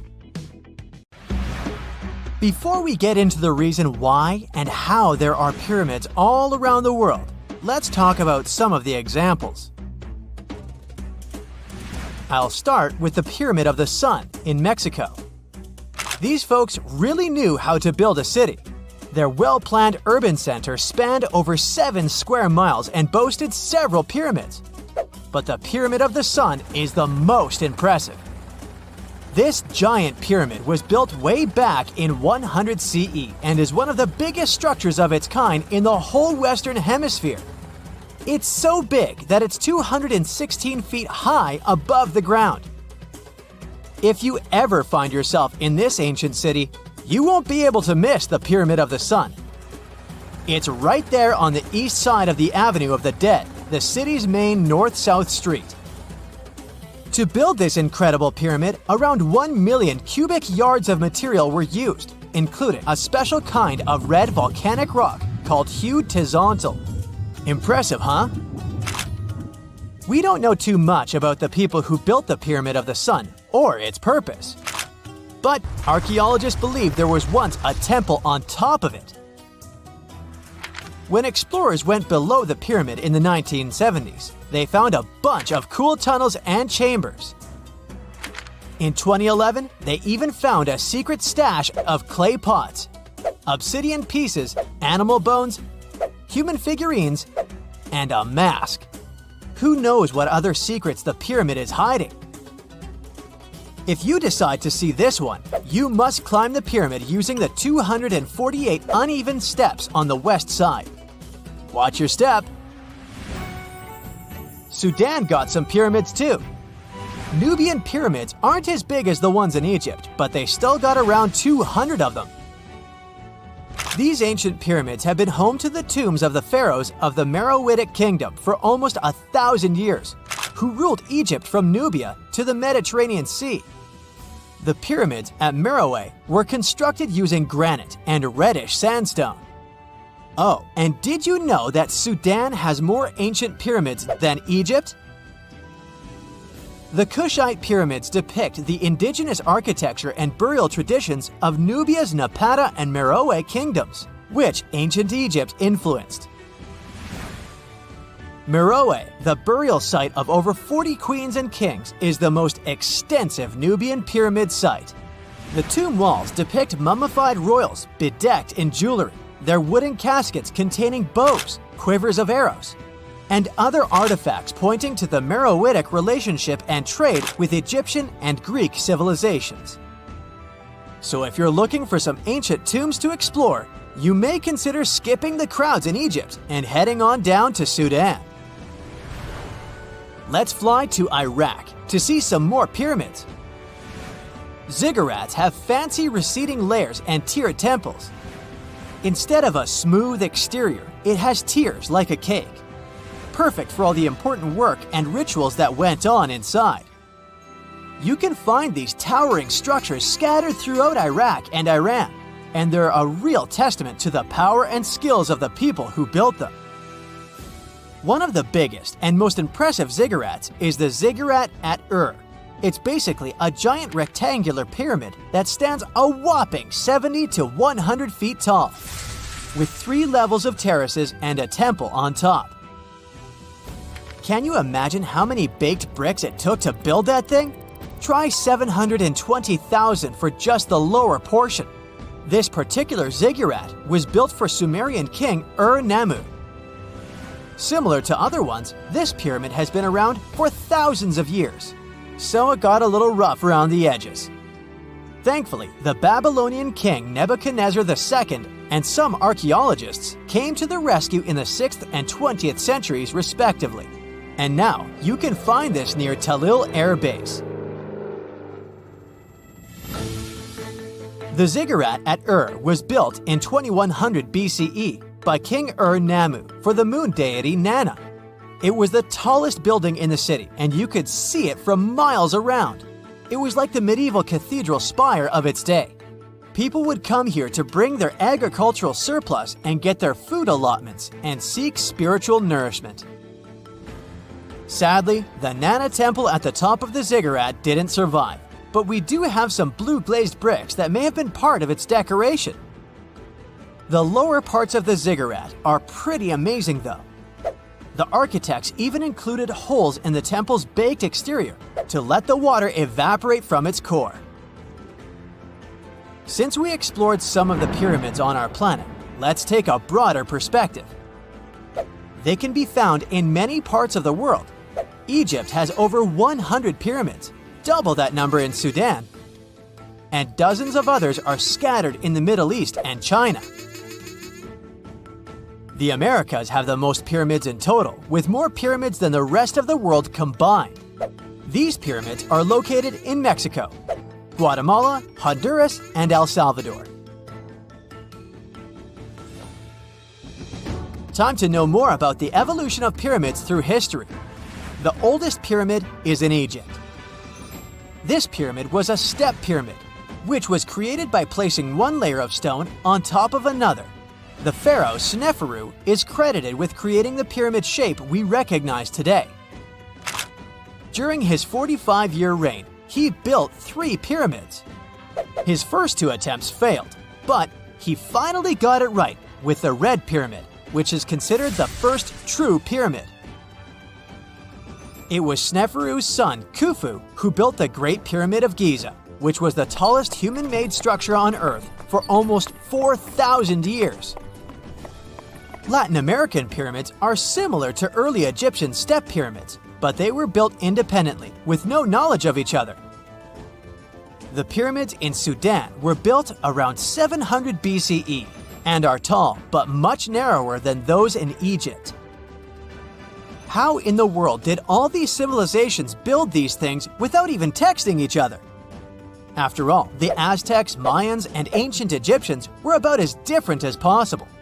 But despite their cultural differences, they all seem to agree on one thing. Pyramids were pretty cool. Step pyramids are all around the world because they were the most feasible and stable way to build large and tall structures without access to lighter building materials like wood and metal. The triangular form with a square base is the best way to build a sturdy structure, and having a cube structure would require more material for less height. Now, when it comes to pyramid design, The Egyptian pyramids were like giant triangles with a square base, smooth sides, and a pointy top. On the other hand, the Aztecs and Mayans went for a tiered cake look, with steps leading up to a flat platform on top. So, while all these pyramids share the same basic shape, they have their own unique flair. Each group built its pyramids using different materials, techniques, and slope angles. So while they may have been inspired by each other's work occasionally, they were just doing their own thing. Egyptian pyramids had smooth, angled sides that were designed to help the pharaoh's soul ascend to heaven. The Pyramid of the Sun was built over a series of caves that served as a passageway for the deities. The Maya built the temple of Kukulkan in Chichen Itza to honor the deity Kukulkan, usually represented by a serpent. Nicknamed El Castillo, it has 91 steps on each side, plus a platform. That's 365 steps, one for each day of the Mayan calendar. Tell me, Brightsiders, how were pyramids built? To begin with, humans made them, not a foreign race from space that landed on Earth. You see, one thing that all pyramids have in common is that they were built without advanced tools or even the wheel. It took a lot of people to build them, including skilled laborers and architects. For example, it's estimated that 20,000 people built the Great Pyramid of Giza, and it's believed that most of them were skilled laborers. Building pyramids was a massive undertaking that required years of planning and effort. The Great Pyramid at Cholula, Mexico, took 600 years to complete. It's 1898, and you're taking part in excavations in Saqqara. This place, not far away from Cairo, is full of ancient tombs and pyramids. You're in your Indiana Jones mood and hope to find something really phenomenal to become famous. Gold, manuscripts, treasure maps, mummies of famous pharaohs. Wait, a wooden bird? You're really disappointed as it looks like a regular toy. An old one, but still. Little do you know that years later, someone would propose that your bird was actually an ancient monoplane. So the artifact, nicknamed the Saqqara bird, is made of a sycamore tree. The birdie has a wingspan of just 7 inches and weighs around 40 grams. A perfect original souvenir from Egypt, I would say. It's over 2,000 years old and looks pretty plain, without any carvings of feathers or other intricate ornaments. It has a beak and eyes though, which makes our find look like a hawk, the emblem of the deity Horus. Its tail is rather unusual as it's squared, looks weirdly upright, and it seems like the sunken part of it was the place for a now missing piece. Humans love solving a good mystery, so there have been several attempts to explain the use of the birdie. First, quite simply, is that it was a ceremonial object. The second idea is that it was a toy for a child from some well-off family. It could have been some sort of boomerang, which was a popular concept in ancient Egypt. Then there was a theory that the bird had been used as a weather vane. But this one has been debunked as the figure doesn't have any holes or markings, except for the one made at the museum in Cairo to fix the exhibit on a stick. So there was no way to hang it in the past. Almost a century after the bird was found, Egyptologist Dr. Khalil Masiha proposed a new theory that it could have been a model of a monoplane. He believed the bird was missing a horizontal tailplane. Otherwise, it had its wings set at a right angle, similar to that of modern planes. It could have worked to generate the aerodynamic lift necessary for flights. Dr. Masiha also claimed that it was common at that time to place miniature models of technological inventions in tombs. So, did the ancient Egyptians really invent the plane in 200 BCE? That would make the Wright brothers, who are considered the inventors of aviation, really upset. They made one of their first flights only in 1903. There's just one way to know for sure, and that is to test the model. But you know, the ancient museum in Cairo would unlikely let one of their cherished exhibits fly around like a toy. That's why glider designer Martin Gregory built a similar model, this time of balsa wood, and concluded that even with the missing tailplane, the plane wasn't much of a flyer. Case solved? Not really. This didn't sound convincing enough to the History Channel, so they invited an aerodynamics expert to build another replica of the bird. He tested it in weather conditions similar to those in Egypt and was impressed with the little plane's abilities. So, if they did invent the prototype of a plane back in the times of pharaohs, it would be a good example of an oupart. That's an out-of-place artifact, an object that's way ahead of its time in terms of technology or history. And the Saqqara bird isn't the only example of such a revolutionary concept. In 1901, a group of divers retrieved the Antikythera mechanism from an underwater shipwreck near the Greek island of Antikythera. It's been dubbed the world's first analog computer, and it's currently dated around 100 BCE. The bronze mechanism could tell the position of the sun, moon, planets, and stars, as well as the lunar phase, the dates of upcoming solar eclipses, and even the speed at which the moon moves through the sky. No one's sure who used it and how or where it was made. But it's obvious that it's extremely precise and way too advanced for its time. The first flushing toilets in the world were invented in the middle of the 20th century. Just kidding. The ancient Minoans on the Mediterranean island of Crete and the Indus Valley civilization both came up with this brilliant invention at the same time, around 4,000 years ago. The plumbing and sanitation were so well done that no one managed to design anything better until 2,000 years later. One ancient Minoan lavatory was discovered at the Palace of Knossos. It looks like it had a wooden seat set over a tunnel that directed water from a rooftop reservoir to an underground sewer. Other varieties got water from jugs. Only the super rich people could afford all this glory. So if you wanted to shop for real estate back then, the flushing toilet would be a telltale sign you were in the rich neighborhood. Automated doors became a cool, seemingly new invention back in 1931. But the technology behind them is actually much older.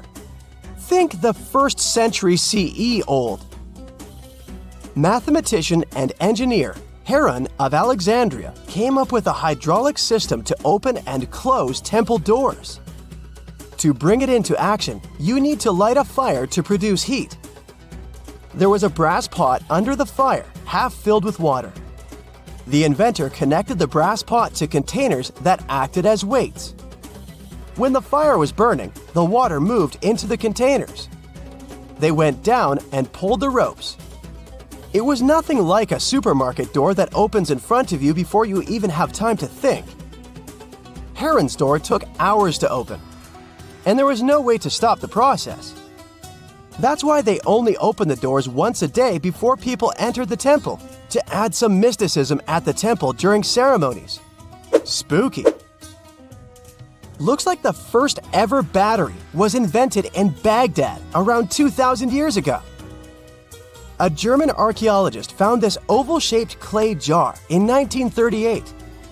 Scientists are still not sure what purpose it served and who exactly invented it.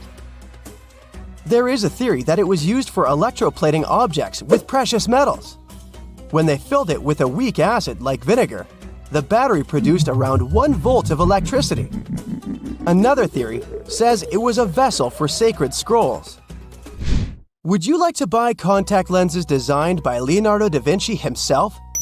In 1508, he invented a glass lens with a funnel on one side. You were supposed to wear it with water inside to improve your vision. Sounds a bit uncomfortable, doesn't it? So, around a century later, French scientist René Descartes decided to improve the idea and make the cornea contact the future lenses. Contacts because they contact your eyes, get it? The glass tube with liquid did help improve vision, but blinking was sadly impossible. 2.5 centuries later, new technologies in the glass industry let scientists design contacts that would fit in the eye and even let the wearer blink. Thanks, guys! Still, those lenses were made of heavy blown glass and didn't let the eye breathe. About 50 years later, contacts became plastic, lightweight, unbreakable, and scratch-resistant, but still covering the entire eye. And then, in 1948, an English optical technician accidentally sanded down a plastic lens and figured out they'd still be in place even if they covered only the cornea. Imagine you're living in 19th century London and need to send a message to New York. It would have taken about 10 days to get there by ship. So when delivery time went from days to hours in 1858, it was a true sensation. The first message was sent by Queen Victoria herself. It was all made possible thanks to the transatlantic telegraph cable, running under the ocean. Sadly, the new cool invention only lasted a few weeks. It took years to bring it back to life. The story goes that two Mayan twin boys loved to play ball. Sure, they were really good at it, but they also made a lot of noise when playing. The lords of the underworld soon became bothered by the sound and summoned the two boys to the underworld, a place the Mayans called Xibalba. As soon as the boys reached their gloomy destination, the lords of the underworld began putting them through a series of tests. Soon enough, the inexperienced twin boys failed the tests and lost their lives. But this was not in vain. This sad event resulted in the appearance of a beautiful fruit tree. Soon enough, a young woman saw a beautiful fruit on this tree and reached up to pick it. Legend has it that soon after that, she gave birth to another set of twin boys named Hunahpu and Xibalbay. Just like their ancestors, these twins were great ball players, but they were equally as loud, and the lords of the underworld became annoyed again. They decided to ask this pair of twins to come to play a game in the underworld, hoping to get rid of them too. When the twins arrived, the Lord sent them through a number of frightening places. The first one was the House of Gloom, which was very dark. They then passed through the House of Knives, where they had to avoid getting injured. The twins then built a fire in the House of Cold, so that they didn't freeze, and ran through the House of Jaguars, where they tricked the animals into not eating them. Finally, they entered the House of Bats, where they seemed to have lost their luck. One of the bats managed to run off with Hunahpu's head. The lords then challenged the twins to play ball with them, but the boys were clearly at a disadvantage. Xibalbay placed a turtle on Hunahpu's shoulders to make up for his lost head, and they began playing. As the lords became distracted by an animal near the court, Xibalbay stole his brother's head and placed it back in its place. Much to the annoyance of the lords, the twins were now able to tie the game. Hunahpu and Xibalbay continued to perform a series of tricks for the lords of the underworld. One of them involved Xibalbay injuring Hunahpu and then bringing him back to life. The lords were so impressed by the twins' performance that they asked them to do the same trick on them. Of course, the twins agreed, but after performing their trick on some of the lords, they refused to revive them.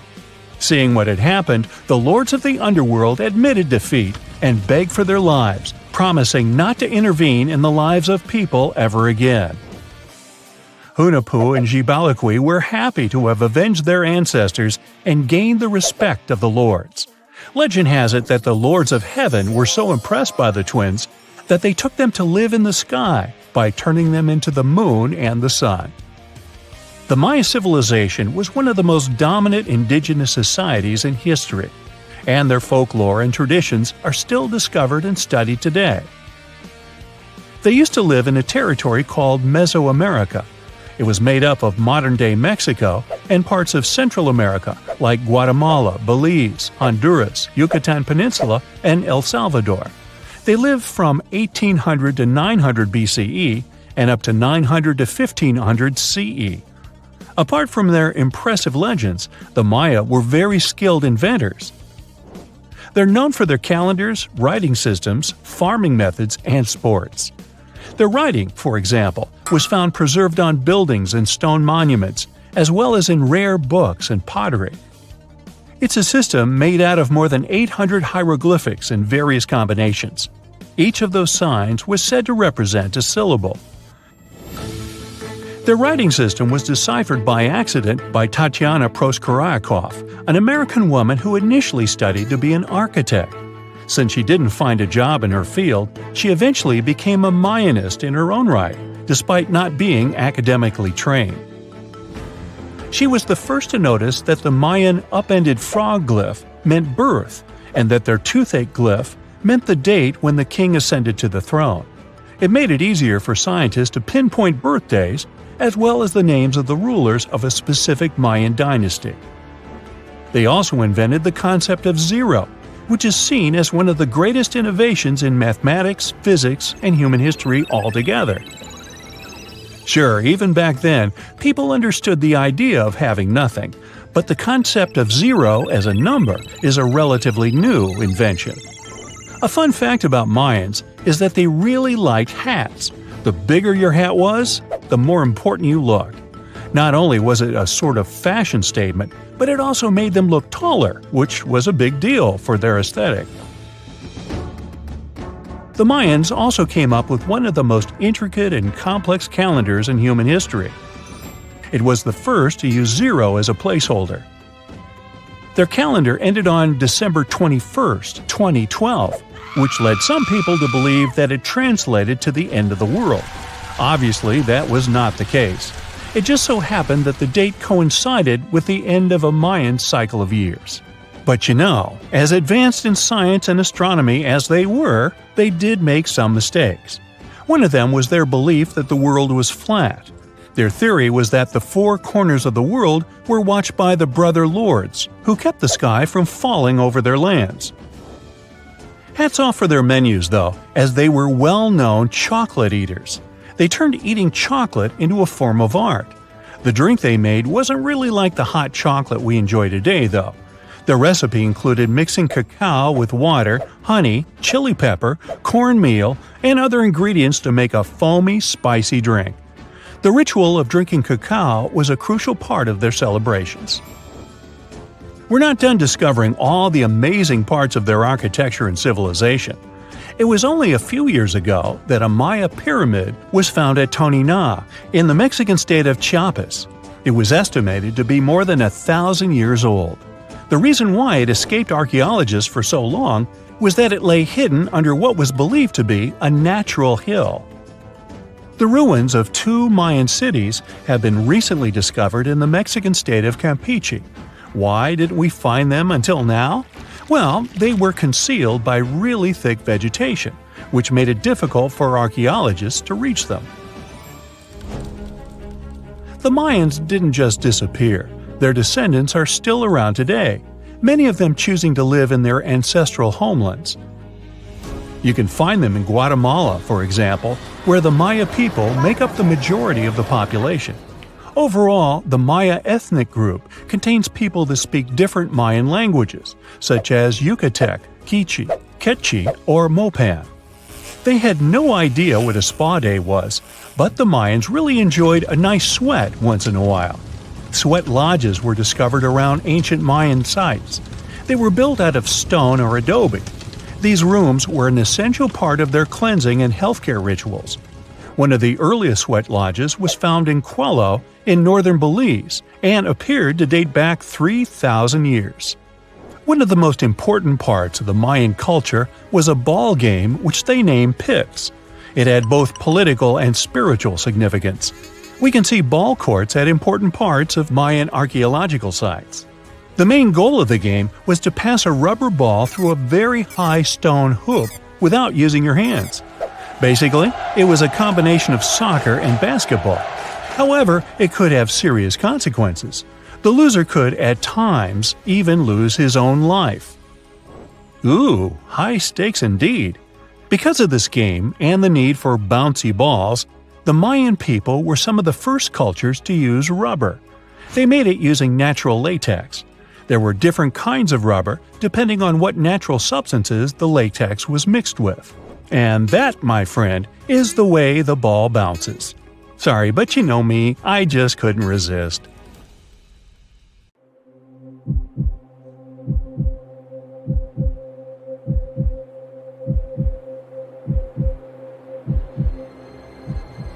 leave it to people wandering on Google Earth to stumble upon the world's newest and weirdest places ever. Like this mysterious pyramid discovered in Antarctica. Soon enough, the internet blew up with all sorts of theories regarding this unusual shape. Could it be a sign from a different life form? Is this pyramid indeed natural, or is it man-made? For starters, it's not the first time we've discovered a pyramid in the Antarctic. The first one was observed by the British Antarctic expedition in the 1910s and kept secret for a long time. Its discovery being kept hidden only added to the mystery. A second such structure was discovered in 2016, which further increased the interest in the matter. The mystery was soon enough deciphered by scientists. These formations are just mountains. They're located near the Ellsworth Mountains, a range over 250 miles long, so they're just mountain peaks that have broken through the ice sheet. As for their particular shape, it's just a coincidence. Pyramids are found throughout nature. The Matterhorn in the Alps and Mount Ballenstinder in Iceland, for example, are quite similar in terms of shape.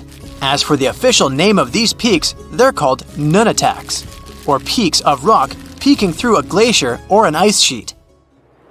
Antarctica has way more incredible features, like the fact that it's home of 60 to 90% of the world's fresh water. That's because its ice sheet is the biggest on our planet, stretching across 5.4 million square miles. I'll spare you the calculations, but that leaves only 1% of the continent ice-free. Antarctica's ice reaches 2.7 miles thick at its deepest point, meaning half the height of Mount Everest. Should it ever melt completely, our sea levels would rise to roughly 200 feet. It wasn't always this cold, though. At some point in our planet's history, Antarctica had some average temperatures as the city of Melbourne has today. It took a lot of research, but scientists figured out that Antarctica's temperatures could have reached up to 62.6 degrees Fahrenheit. Sure, that was 40 to 50 million years ago, but if you think about it, it was at the same time when dinosaurs roamed our Earth. Time is also different on this icy continent. All the lines of longitude that help us calculate different time zones merge into a single point at the South Pole. Here, there are 6 months of daylight in the summer, followed by 6 months of complete darkness during the colder season. So, scientists working here stay, on average, in the same time zone they've come from.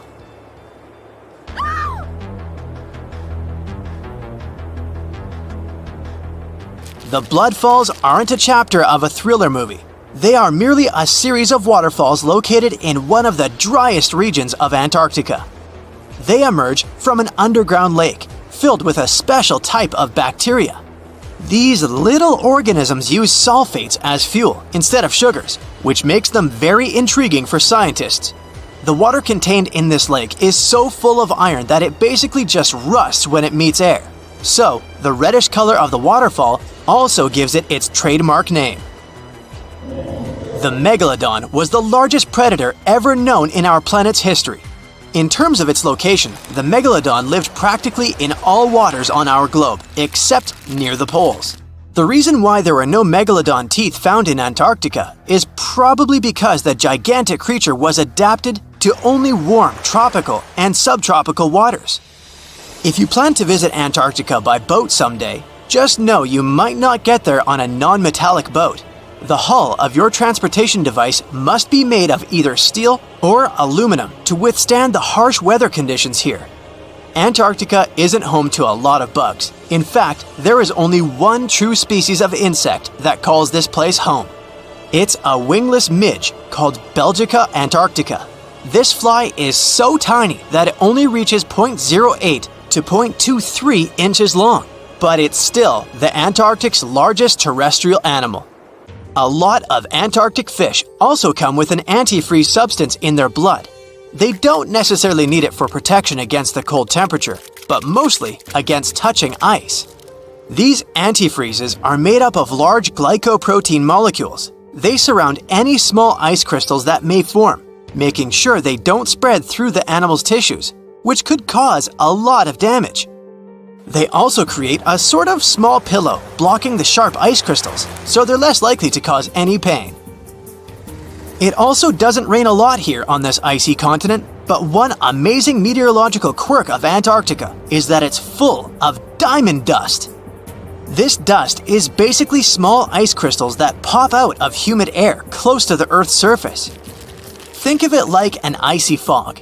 As they flow through the air and get touched by sunlight, they begin to sparkle, making visitors here feel like they're surrounded by diamonds. It's probably the last place you'd want to go into labor, but in 1978, the first person was born here ever. Emil Marco Palma was its name, and ever since, 10 other people have been born here in Antarctica. There's a lake on this icy continent that is so full of salt, it makes it impossible for it to freeze over, even if temperatures can go as low as 5 degrees Fahrenheit. That's because pure water freezes at 32 degrees Fahrenheit. Water that has salt in it, or any other substance for that matter, will freeze, but at a way lower temperature. That lower temperature is adjustable depending on the substance itself and the amount that has been placed into the water. Antarctica was the last official continent to be discovered. It remained completely unseen until the 1820s. But it took another 20 years to confirm it was actually a continent and not just a group of icy islands. Just because it's really cold here doesn't mean you can't go on a date here. One December night, an American scientist that was posted in Antarctica logged into a dating app simply out of curiosity. He was certain no other profiles would show up, but to his surprise, he found someone soon enough. Another researcher who was stationed just 45 minutes away, by helicopter of course. They eventually got together and went on the first date in Antarctica ever recorded. Apart from ice, this continent has something else way more abundantly than any other piece of land on Earth: meteorites. If we look at the research done by scientists, meteorites have equal chances of reaching any place on our planet. However, once they go through our atmosphere, the situation is a bit more complex. That's because different climates on our planet, like the humid ones found near the jungle, have a lot of moisture and oxygen, which will corrode most meteorites. The climate in Antarctica is really dry, so the possibility of meteorites corroding is little to none. More so, it's way easier to spot these rocks on the icy white surface of this area than in any other place on Earth. If you're not scared of the cold, you'll surely freak out when you hear about the winds here. That's because Antarctica is for the most part the windiest place on Earth. Wind speeds have been reported here to reach even 200 miles per hour. Imagine working 7 days a week on a large-scale construction site.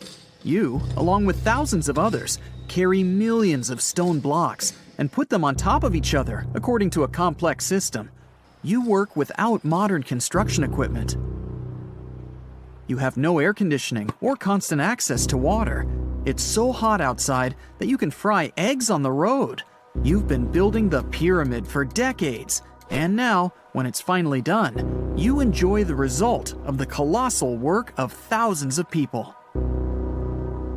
You're looking at a giant cultural monument of global value that will freeze in time and amaze people for tens of thousands of years.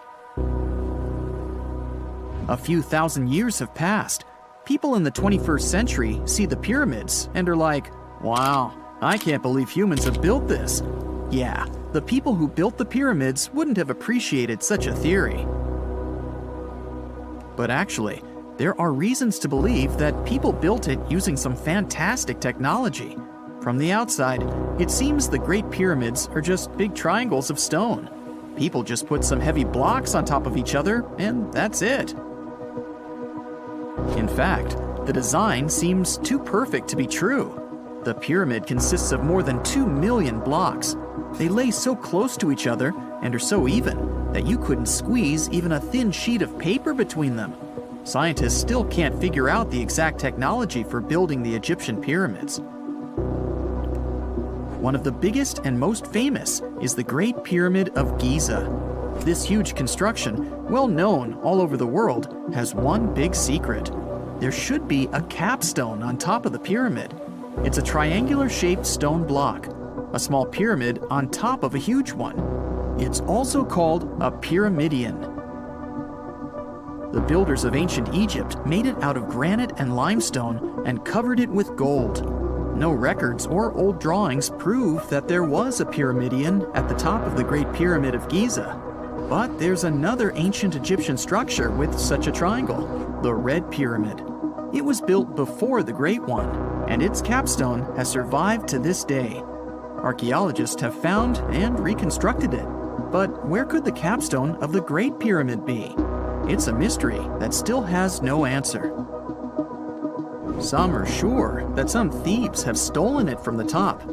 Maybe they just climbed up and pushed the pyramidion down. It makes perfect sense. The capstone was probably the most valuable element of the pyramid. Many scientists and archaeologists still don't know its exact purpose. Some believe that this peak covered with gold glorified the pharaohs. The capstone reflected moonlight at night and illuminated the entire space around it. During the day, the capstone reflected sunlight with its shiny surface. You could have noticed it from afar. The top of the pyramid was a kind of guiding star for lost travelers. All other stone blocks of the pyramid consist of limestone. People polish them to make them look shiny. In the past, they were even glowing and reflected light. You could see glowing pyramids from space, although they looked like tiny lights. Over thousands of years, winds, sandstorms, and rains have changed the pyramid's appearance. If people had taken care of them all this time, they would have looked like something out of science fiction movies, or the pyramids from Las Vegas. But unfortunately, we will never see their original appearance. Some archaeologists and scientists believe that the capstone could absorb the sun's energy and distribute it evenly throughout the pyramid. No one knows precisely why the Egyptians needed this technology. There's a theory the pyramids are ancient energy systems. The pharaohs applied this energy to use some unique technologies that were more advanced than all the achievements of the 21st century. And the triangular shape of the pyramids was ideal for boosting this electromagnetic energy. In theory, solar radiation, or electromagnetic forces, accumulated at the top of the pyramid, filled the inner rooms, and then went down the walls to the base. Any surface distortion could prevent the flow from spreading, so they had to create a perfectly smooth surface. That's why they installed the blocks so that nobody could squeeze a needle or razor blade between them. Many people believe in this theory because they built the pyramids from limestone. This material can hold energy inside itself. In the inner part, they created granite deposits to cause air ionization, that is, to create an electric charge. They also dug channels under the pyramid for water to transmit electricity. And at the top, they put a gold capstone, the best conductor of electricity. So, this is how you get a great power generator. Different cultures used similar technologies to create electricity all over the world. But these are all theories. If it had been working, humanity would have used these technologies today. There are mentions of the metal industry, chemistry, engineering, physics, mathematics, and astronomy in some ancient records. Most scientists don't believe in all these things. We know the detailed stages of the technology's development in different cultures. In the 21st century, scientists, historians, and anthropologists can track the evolution of all modern devices. If people had created some technological inventions in ancient times, the history of the world would have looked different. Perhaps all the achievements of antiquity could have been wiped off the face of the earth by global cataclysms. And it can happen to us. Just imagine how people would dig up a laptop in 5,000 years. Perhaps they wouldn't understand what kind of device it is.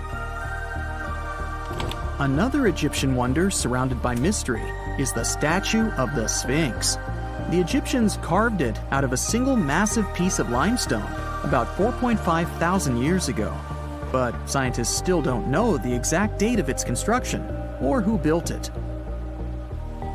People painted the Sphinx in different colors, so it looked much brighter and more vivid in the distant past. It was shining just like the Great Pyramids. Anyway, time hasn't only changed its appearance, but its name too. Initially, the Egyptians called it Hora Mekhet, The Greeks renamed it the Sphinx about a few hundred years after it had been built. The Sphinx emphasized the greatness of the rulers of Egypt.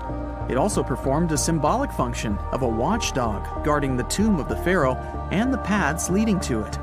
This version sounds realistic, since archaeologists have discovered many secret entrances at the foot of the Sphinx. Perhaps these rooms and intricate tunnels lead to underground halls with treasures. And treasures don't always mean gold and jewelry. According to legends and theories, the Sphinx guards the Hall of Records, the storage of all humankind's knowledge. The information about the ancient mythical state of Atlantis could be there. You can find many detailed maps of the internal dungeons of the Sphinx on the internet. They show structures 12 stories deep under the statue. It looks like a small city filled with gold, scrolls of knowledge, and various ancient artifacts. But don't believe all these maps. These are just theories. Several thousand years have passed, but people have very little information about it. Archaeologists know that there are still many strange and exciting things about the Sphinx that are still undiscovered. Some locals are afraid to research because they believe they can awaken something terrible from the underground depths. Therefore, it's mostly scientists from other countries who conduct the excavations. In 1998, scientists discovered strange tunnels leading to empty rooms under the Sphinx. They realized that some people tried to get there through tunnels in the past, and maybe those people took all the treasures that were there. One of the legends says that some powerful artifact lays beneath the Sphinx. Its technology can change the whole world, but the locals are hiding it because it can damage the planet. Some believe that you can find evidence of unknown technologies painted on the granite walls in the pharaoh's tombs. But most likely, these paintings and signs tell us the myths and legends of ancient Egypt. But what if Egyptian symbols and drawings are detailed instructions for using ancient technologies? What if the locals that lived at that time thought, people in the future won't be able to get energy themselves. Let's leave some detailed instructions for them. Anyway, there are many riddles and theories. In reality, the search for answers is a dangerous undertaking, since it's not easy to get into the underground halls. Excavations can ruin the structure of the entire Sphinx. Any person inside the tunnels may get lost and never be able to find their way back. Besides, it costs a lot of money. Now, what would be awesome is if people could invent some device that could scan underground areas and show their detailed models. The year is 1923. Two teenagers sneak out of their homes in the middle of the night in Florida City. Rumor had it that an old man was building a rock castle by himself. But every time someone tried to see what the old man was doing, he would stop working. The curious teens managed to sneak into Ed's backyard and saw something they could later describe as magic.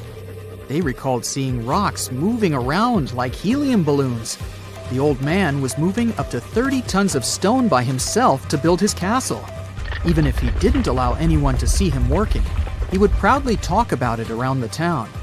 But whenever people asked how he was building a stone castle all on his own, he simply answered, "I cracked the secret of the pyramids." This story begins in Latvia, Edward Leedskalnin's home country. Edward was born in a small village on January 12, 1887.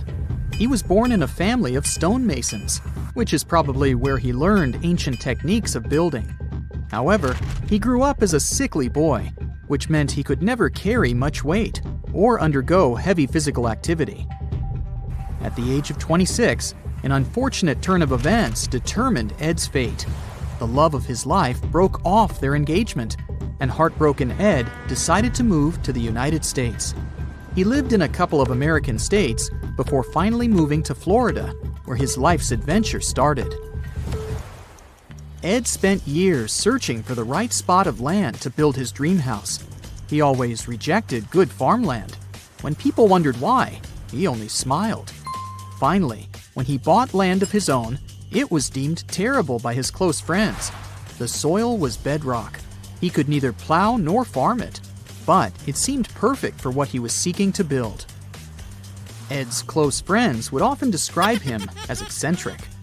When asked why he wanted to build a house, he would only say, "It's for my sweet 16. Someday she's coming back." Then, he changed the topic of the conversation. It took Ed about 30 years to finish Coral Castle, and he did it all by himself. He would only work under the cloak of night and never let anyone see what he was doing. The completed Coral Castle embodies a number of unsolved mysteries. If you were to visit the site back then, you'd have to go through a 9-ton, 8-foot-tall revolving gate door that even a kid could push with just one finger. Ed was so proud of this door that he originally named the site Rock Gate Park. It was renamed Coral Castle only much later, after Ed's passing. Once inside, visitors would access the incredible wonders of Ed's constructions: towers, mystic symbols, furniture, and swing sets, all made entirely of monolithic blocks of stone. The stones are set on top of each other, using only their weight to keep them together. And believe it or not, the entire park gathers around 1,100 tons of stone. Today, if you visit Ed's living quarters, you'll even see the simple instruments he used to construct all of this: chisels, hammers, ropes, and pulleys. The type of work he did is difficult even with modern-day equipment, let alone without it. Coral Castle's main mystery lies in how Ed managed to do it. The only photograph of Ed Leedskalnin at work shows a simple leverage structure of a chain hoist attached to a wooden tripod. The tripod was made of old telephone poles with a small wooden box on top. What was in the box is, of course, a mystery. Unfortunately, he took his secrets with him, not sharing the truth of his work with anyone else. Yet, not all is lost, as there are many theories and speculation surrounding what could have happened there. One theory says that there is a harmonic grid inside the Earth's surface, something that would create anti-gravity spots around the globe. It's believed that Coral Castle was built in such a spot. This could explain why it took Ed so long to find land that pleased him. Maybe what he was looking for was a place that allowed him to experiment with anti-gravity forces. Yet, whenever Ed talked about his work, he would say he understood the laws of weight and leverage, and, sure thing, that he had cracked the secret of the pyramid builders. And what secret is that, you might ask? According to Ed himself, it has to do with magnetism. He even published a pamphlet called Magnetic Current. There, he explains that every object has magnetic particles inside of them. A person just needs to understand where they are located inside such objects. This way, objects can be lifted and moved around without much effort, just like moving something heavy underwater. Researchers say that if we assume Ed Leedskalnin and the pyramid builders used the same technique, then it would only have taken 4,700 workers to build the Great Pyramid of Giza, instead of the 20,000 to 100,000 that is currently estimated. But this story just keeps on getting more and more mysterious. In the late 1920s, Ed was finishing the construction of Coral Castle in Florida City. Rumors about his work had spread around town. People said Ed was hiding a stash of money somewhere in his living quarters. One night, a group of men waited until Ed was alone and broke into the castle to rob him. They couldn't find the money, and luckily didn't harm Ed. But in the following days, he decided that it was best he moved out of that land. Of course, he took more than his toothbrush along with him. Ed decided to move the entire Coral Castle to another land, 10 kilometers away from where he had built the park. Legend says he hired a truck driver and asked him to swear secrecy about what Ed intended to do. He asked the driver to look away while Ed loaded the truck by himself, moving all of the rocks without any help. With the truck loaded, Ed and his castle moved to Homestead, Florida, where the park is located until this day. In 1986, a group of engineers from Florida University was called to try to fix the park's gate entrance. the 9-ton revolving door that Ed was so proud of. They arrived with plenty of modern-day equipment, including a 20-ton crane. When the engineers took the door down, they noticed that Ed had used a strange circular stone at the bottom of the revolving door. The engineers couldn't understand how this frisbee-sized rock could withstand 9 tons of weight without breaking into pieces. They sent the rock to the geology department at the University of Florida, but the geologists simply returned the rock, saying they couldn't find a match of this rock in their databases. They couldn't determine its origin. The engineers put the 9-ton gate back into place, trying to use other techniques. At first, it didn't work without the base rock Ed had originally used. So, they had to cut the gate rock to make it work as a revolving door once again, proving that modern-day technology couldn't replicate what Ed had done single-handedly. Fast forward to 2011, and another man claimed to have cracked the code of the pyramid builders and Ed Leedskalnin himself. Wally Wallington, a retired construction worker from Lapeer County, Michigan, has managed to build using similar techniques to those used by Ed. Wallington is known for having built his personal Stonehenge in Michigan. He is said to have used simple machines, such as levers and counterweights, moving around multi-thousand-pound concrete blocks. Unlike Ed, Wallington has shared his techniques with the public. Multiple videos are showing the clever engineering he built from very simple materials. It sure is impressive. The man has moved his entire barn into another property just with the help of simple tools.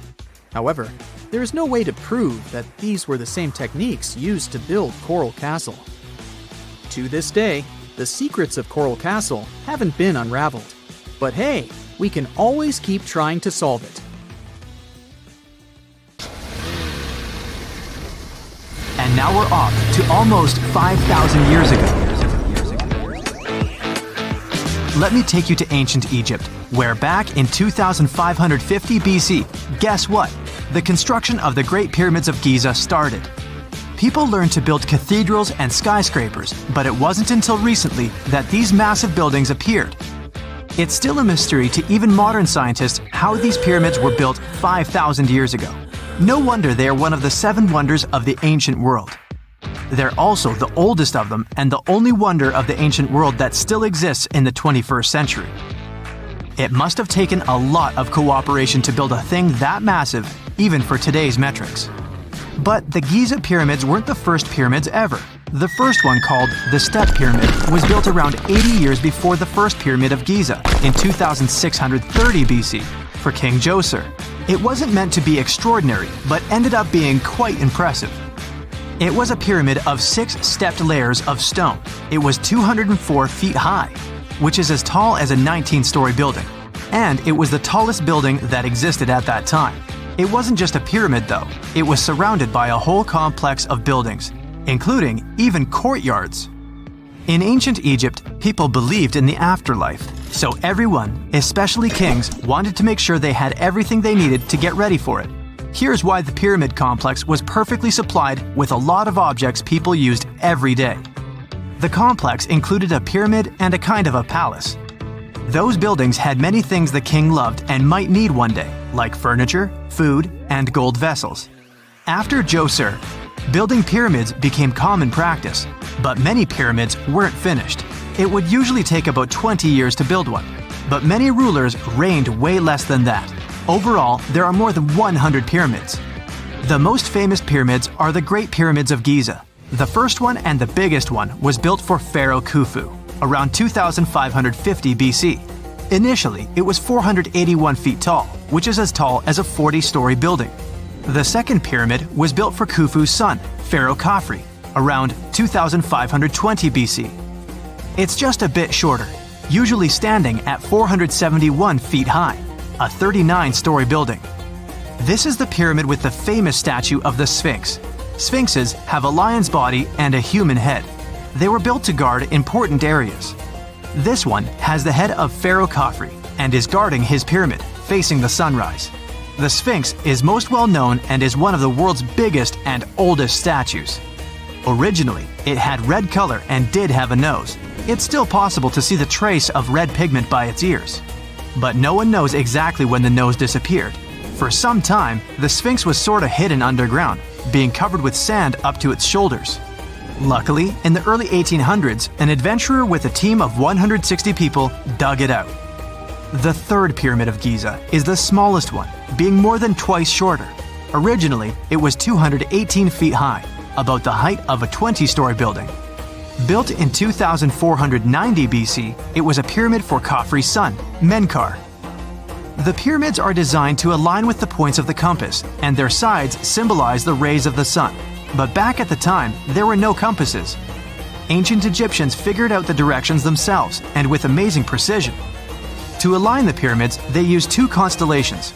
Originally, the pyramids were covered in smooth white limestone and had a gold-silver top to reflect the sun. Later, the white limestone was taken from the pyramids by other kings and used for other buildings. Scientists estimated that ancient Egyptians used about 2.3 million stone blocks to build the first pyramid. Each block weighed more than 1 ton. This is the weight of a rhino. Some blocks were even bigger, being almost as heavy as an elephant. 4.5 millennia ago, there was no modern equipment to help build it. There were no machines, no wheels, and even no steel. The only metal available to them was copper. Even today, scientists aren't sure how the Egyptians managed to build the pyramids. There are no records left that would shed light on it. Some even think that Egyptians wanted to keep it as their secret and didn't even record it on purpose. Many believe that poor people and foreigners built the pyramids, but it's not true. Actually, the builders were very skilled workers, and they were fed and paid well. The archaeologists claim that the builders lived in a nearby temporary city and were a highly organized community with a strong leader. Scientists say that around 20,000 people worked on each pyramid complex, and it took about 20 years to build each. It probably was a national project. The construction site was large in resources, and food and essentials were likely to be contributed from all parts of Egypt. Even with all that support, it remains unclear how people managed to cut, transport, and assemble those huge stones. One of the theories suggests the stones were most likely transported on boats down the Nile River. Then, there was a harder part. They had to be moved to the construction site. For that, they probably used wooden sleds. It wasn't very hard to pull them because the sand mixed with the right amount of water was pretty slick. And 10 people could move a sled even with a rock weighing 1 ton pretty easily. Finally, one last problem. The stones had to be lifted and put into place. Archaeologists have discovered the remains of the ramps system that dates back to when the pyramids were built. Most likely, the Egyptians designed a unique system to move and pull huge stone blocks, but no one knows what it looked like exactly. The most common opinion is that there were several ramps around the pyramid to help move the blocks. The ramp was growing with the pyramid getting higher. They suppose people were walking up the stairs, pulling the stone on the wooden sled up in the middle on the sandy ramp. But this is just one of the options. Others say that the ramps were going around the pyramid. Some say the ramps were inside the pyramid. But we'll never know for sure, and it'll forever remain a mystery, just like the ancient Egyptians wanted. Surprisingly, there's not much inside the pyramids. Most of it is just solid stone with very little open space. But let's take a quick look inside the biggest of the pyramids of Giza.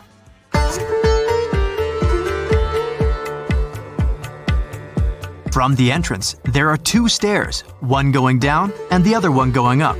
The descending one takes you to a chamber located underground. That's where the pharaohs are, but not in this pyramid because Khufu wanted to stay higher. The underground room is partly unfinished. The room with Khufu's sarcophagus is called the King's Chamber. It's upstairs and then through the tall and long Grand Gallery. Below the King's Chamber, there's a room called the Queen's Chamber. There are no queens though, and no one is sure why the room is called this. Unfortunately, none of these have any hieroglyphs on the wall. They're just bare. If you want to see them, you should go to the other rooms that are decorated. Those pieces of art are depictions of ancient Egypt's culture and daily life. The texts allow researchers to study their language and grammar.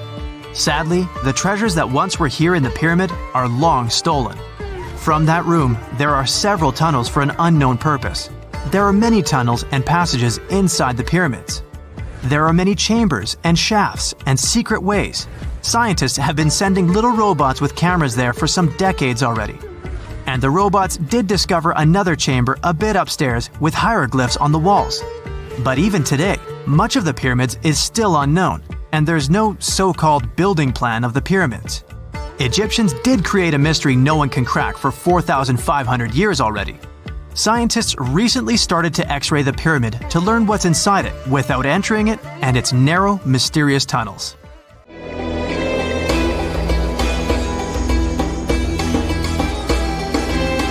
The Great Pyramid was created as the final resting place of ancient Egyptian monarch Khufu. According to legend, French leader Napoleon entered the Great Pyramid and came back out looking shaken and super pale. He never revealed what he saw inside, but whatever it was is said to have affected him for the rest of his life. When Napoleon entered the pyramid, he would have walked through a super tight and ascending passageway. He'd then go through another passageway known as the Great Chamber. This corridor would have been much taller than the previous one and would have cobbles too. He'd then reach the King's Chamber, the centerpiece of the Great Pyramid, which was lined with huge blocks of granite.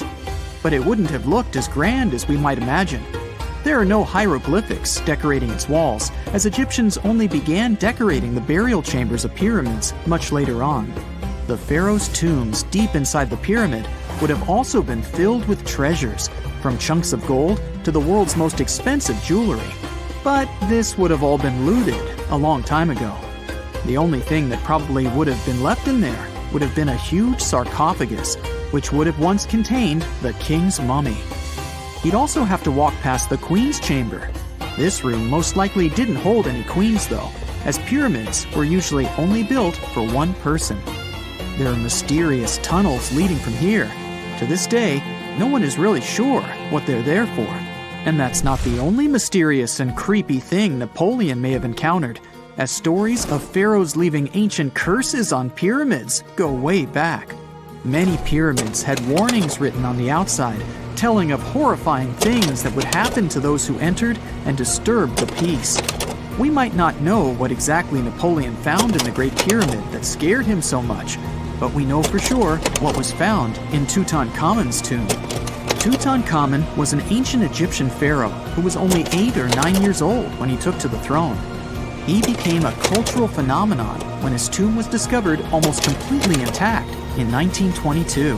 His pyramid sits in the Valley of Kings in Thebes, modern Luxor, which is in Egypt. Unlike the Great Pyramid, Tutankhamun's tomb was covered in beautiful wall decorations. The walls told the story of how he would travel to the afterlife through the underworld. Egyptians believed all people would have to take this journey, so they would fill their tombs with objects and paintings to help them get there. There'd also be spells painted on the walls. They believed this would help people pass over to the next realm. The journey would be pretty long, and for that reason, the ancient Egyptians would also fill the pyramids with food. Tutankhamun's pyramid was filled with 8 fruit baskets. They even found something called gingerbread fruit in there. The rooms were jam-packed with furniture, statues, clothes, and staffs, amongst a whole bunch of other things. You'd likely find a lot of clothes and expensive jewelry in the pyramids as well. The ancient Egyptians wanted their ancestors to travel in style to the afterlife. They put Tutankhamun in his final resting place with over 50 pieces of clothing, all of the highest quality. There were tunics, scarves, gloves, and headdresses, and a ton of jewelry. Bracelets, pendants, necklaces, rings, and scarabs for protection were all found inside. Each of them was made of gold or precious stones. There were also fans made of ostrich feathers to keep the old pharaoh cool in the hot Egyptian sun. But the temperature inside the pyramids never actually went above 68 degrees Fahrenheit. The ancient Egyptians developed a super cool air conditioning system that we don't fully understand even today. Tutankhamun's pyramid also contained 130 walking sticks made from ebony, ivory, silver, and gold to help him on his journey. There were 3 chariots hidden away in case he got tired of all the walking. They also put 11 boat paddles inside, but there was no sign of any boat. The pyramids would be littered with the pharaoh's favorite scents and perfumes. During the excavation of Tutankhamun's pyramid, it quickly became clear that it had been robbed during ancient times. There was damage to doors and traces of oils left in empty jars. It looks like someone raided the pyramid for gold and the scents, perfumes, and oils that had been left for King Tut. There was still a bit of perfume, which was made from coconut oil and frankincense, left in one bottle. It seems like Pharaoh Tutankhamun loved board games. There was an ivory traveling set of senet in his pyramid. Although we don't know for sure exactly how to play it, we have figured out it was sort of an ancient Egyptian version of backgammon. It looks like it was a two-player game where the goal was to knock your opponent off the board. Not really sure who Tutankhamun's mummy was supposed to play with, though. The ancient Egyptians had some rituals that may seem pretty strange to us. For example, they used to shave their eyebrows off if they ever lost a cat. So it's not too surprising they put some really weird things inside pyramids. Archaeologists discovered a collection of mummified cats and scarab beetles in pyramids that date back more than 4,000 years. They were found in the pyramids of Saqqara, which is south of Cairo. They also found a bunch of makeup kits and mirrors inside. Makeup was worn proudly by both men and women in ancient Egyptian times. Eyeliner was the most popular cosmetic. The Rosetta Stone was one of the best discoveries ever made in pyramids. It was found by our man Napoleon Bonaparte and his team. It's a black granite rock that dates back to 196 BCE. It's transcribed in Greek, Demotic, and hieroglyphic. When it was translated in 1822, we got the key to understanding ancient Egyptian hieroglyphics for the very first time. The discovery of Queen Hatshepsut's mummy in 1903 changed our understanding of the Egyptians forever. After she had passed away, her successor, Thutmose III, removed most of the evidence of her reign, so we basically knew nothing about Egypt's first great female leader. She's now gone on to become one of the few and most famous female pharaohs of Egypt. Pharaoh Khufu even had a fully fledged boat in his pyramid. Archaeologists uncovered more than 1,200 pieces of a giant boat near the Great Pyramid at Giza. They reassembled the boat, and it's a whopping 144 feet long. It's most likely a solar boat, which was designed to carry the resurrected king with the deity Ra. Fun fact, the Pyramid of Giza is the last remaining of the 7 wonders of the ancient world. The other 6 are the Hanging Gardens, the Colossus, the Temple of Artemis, the Mausoleum, the Lighthouse, and the Statue of Zeus. This pyramid was also the world's tallest man-made structure for 3,800 years, and it's the biggest pyramid in Egypt. It took a staggering 2.3 million blocks of limestone, and some weighed as much as 80 tons. It took an incredible 100,000 laborers and a whopping 23 years to build. Its original height was a mega 480 feet. In 2017, archaeologists discovered something weird about Egypt's Great Pyramid. There's a hidden void that's at least 100 feet long, and no one really knows why it's there or what's actually inside it. The weird void is the first inner structure discovered within the 4,500-year-old pyramid since the 1800s. Scientists used cosmic rays to detect the massive hole, but are still no closer today to finding out what's inside. The ancient Egyptians took a lot of care building the pyramids, and everything was strategically placed and structurally sound, so it's super unlikely that this hole is due to blocks falling over time. Loads of pyramids also contain small model figurines called ushabti. These represented attendants. They believed they would come to life to serve the pharaohs in the afterlife. But it's amazing that all this stuff actually fit inside. There isn't actually a huge amount of space inside the structures. It's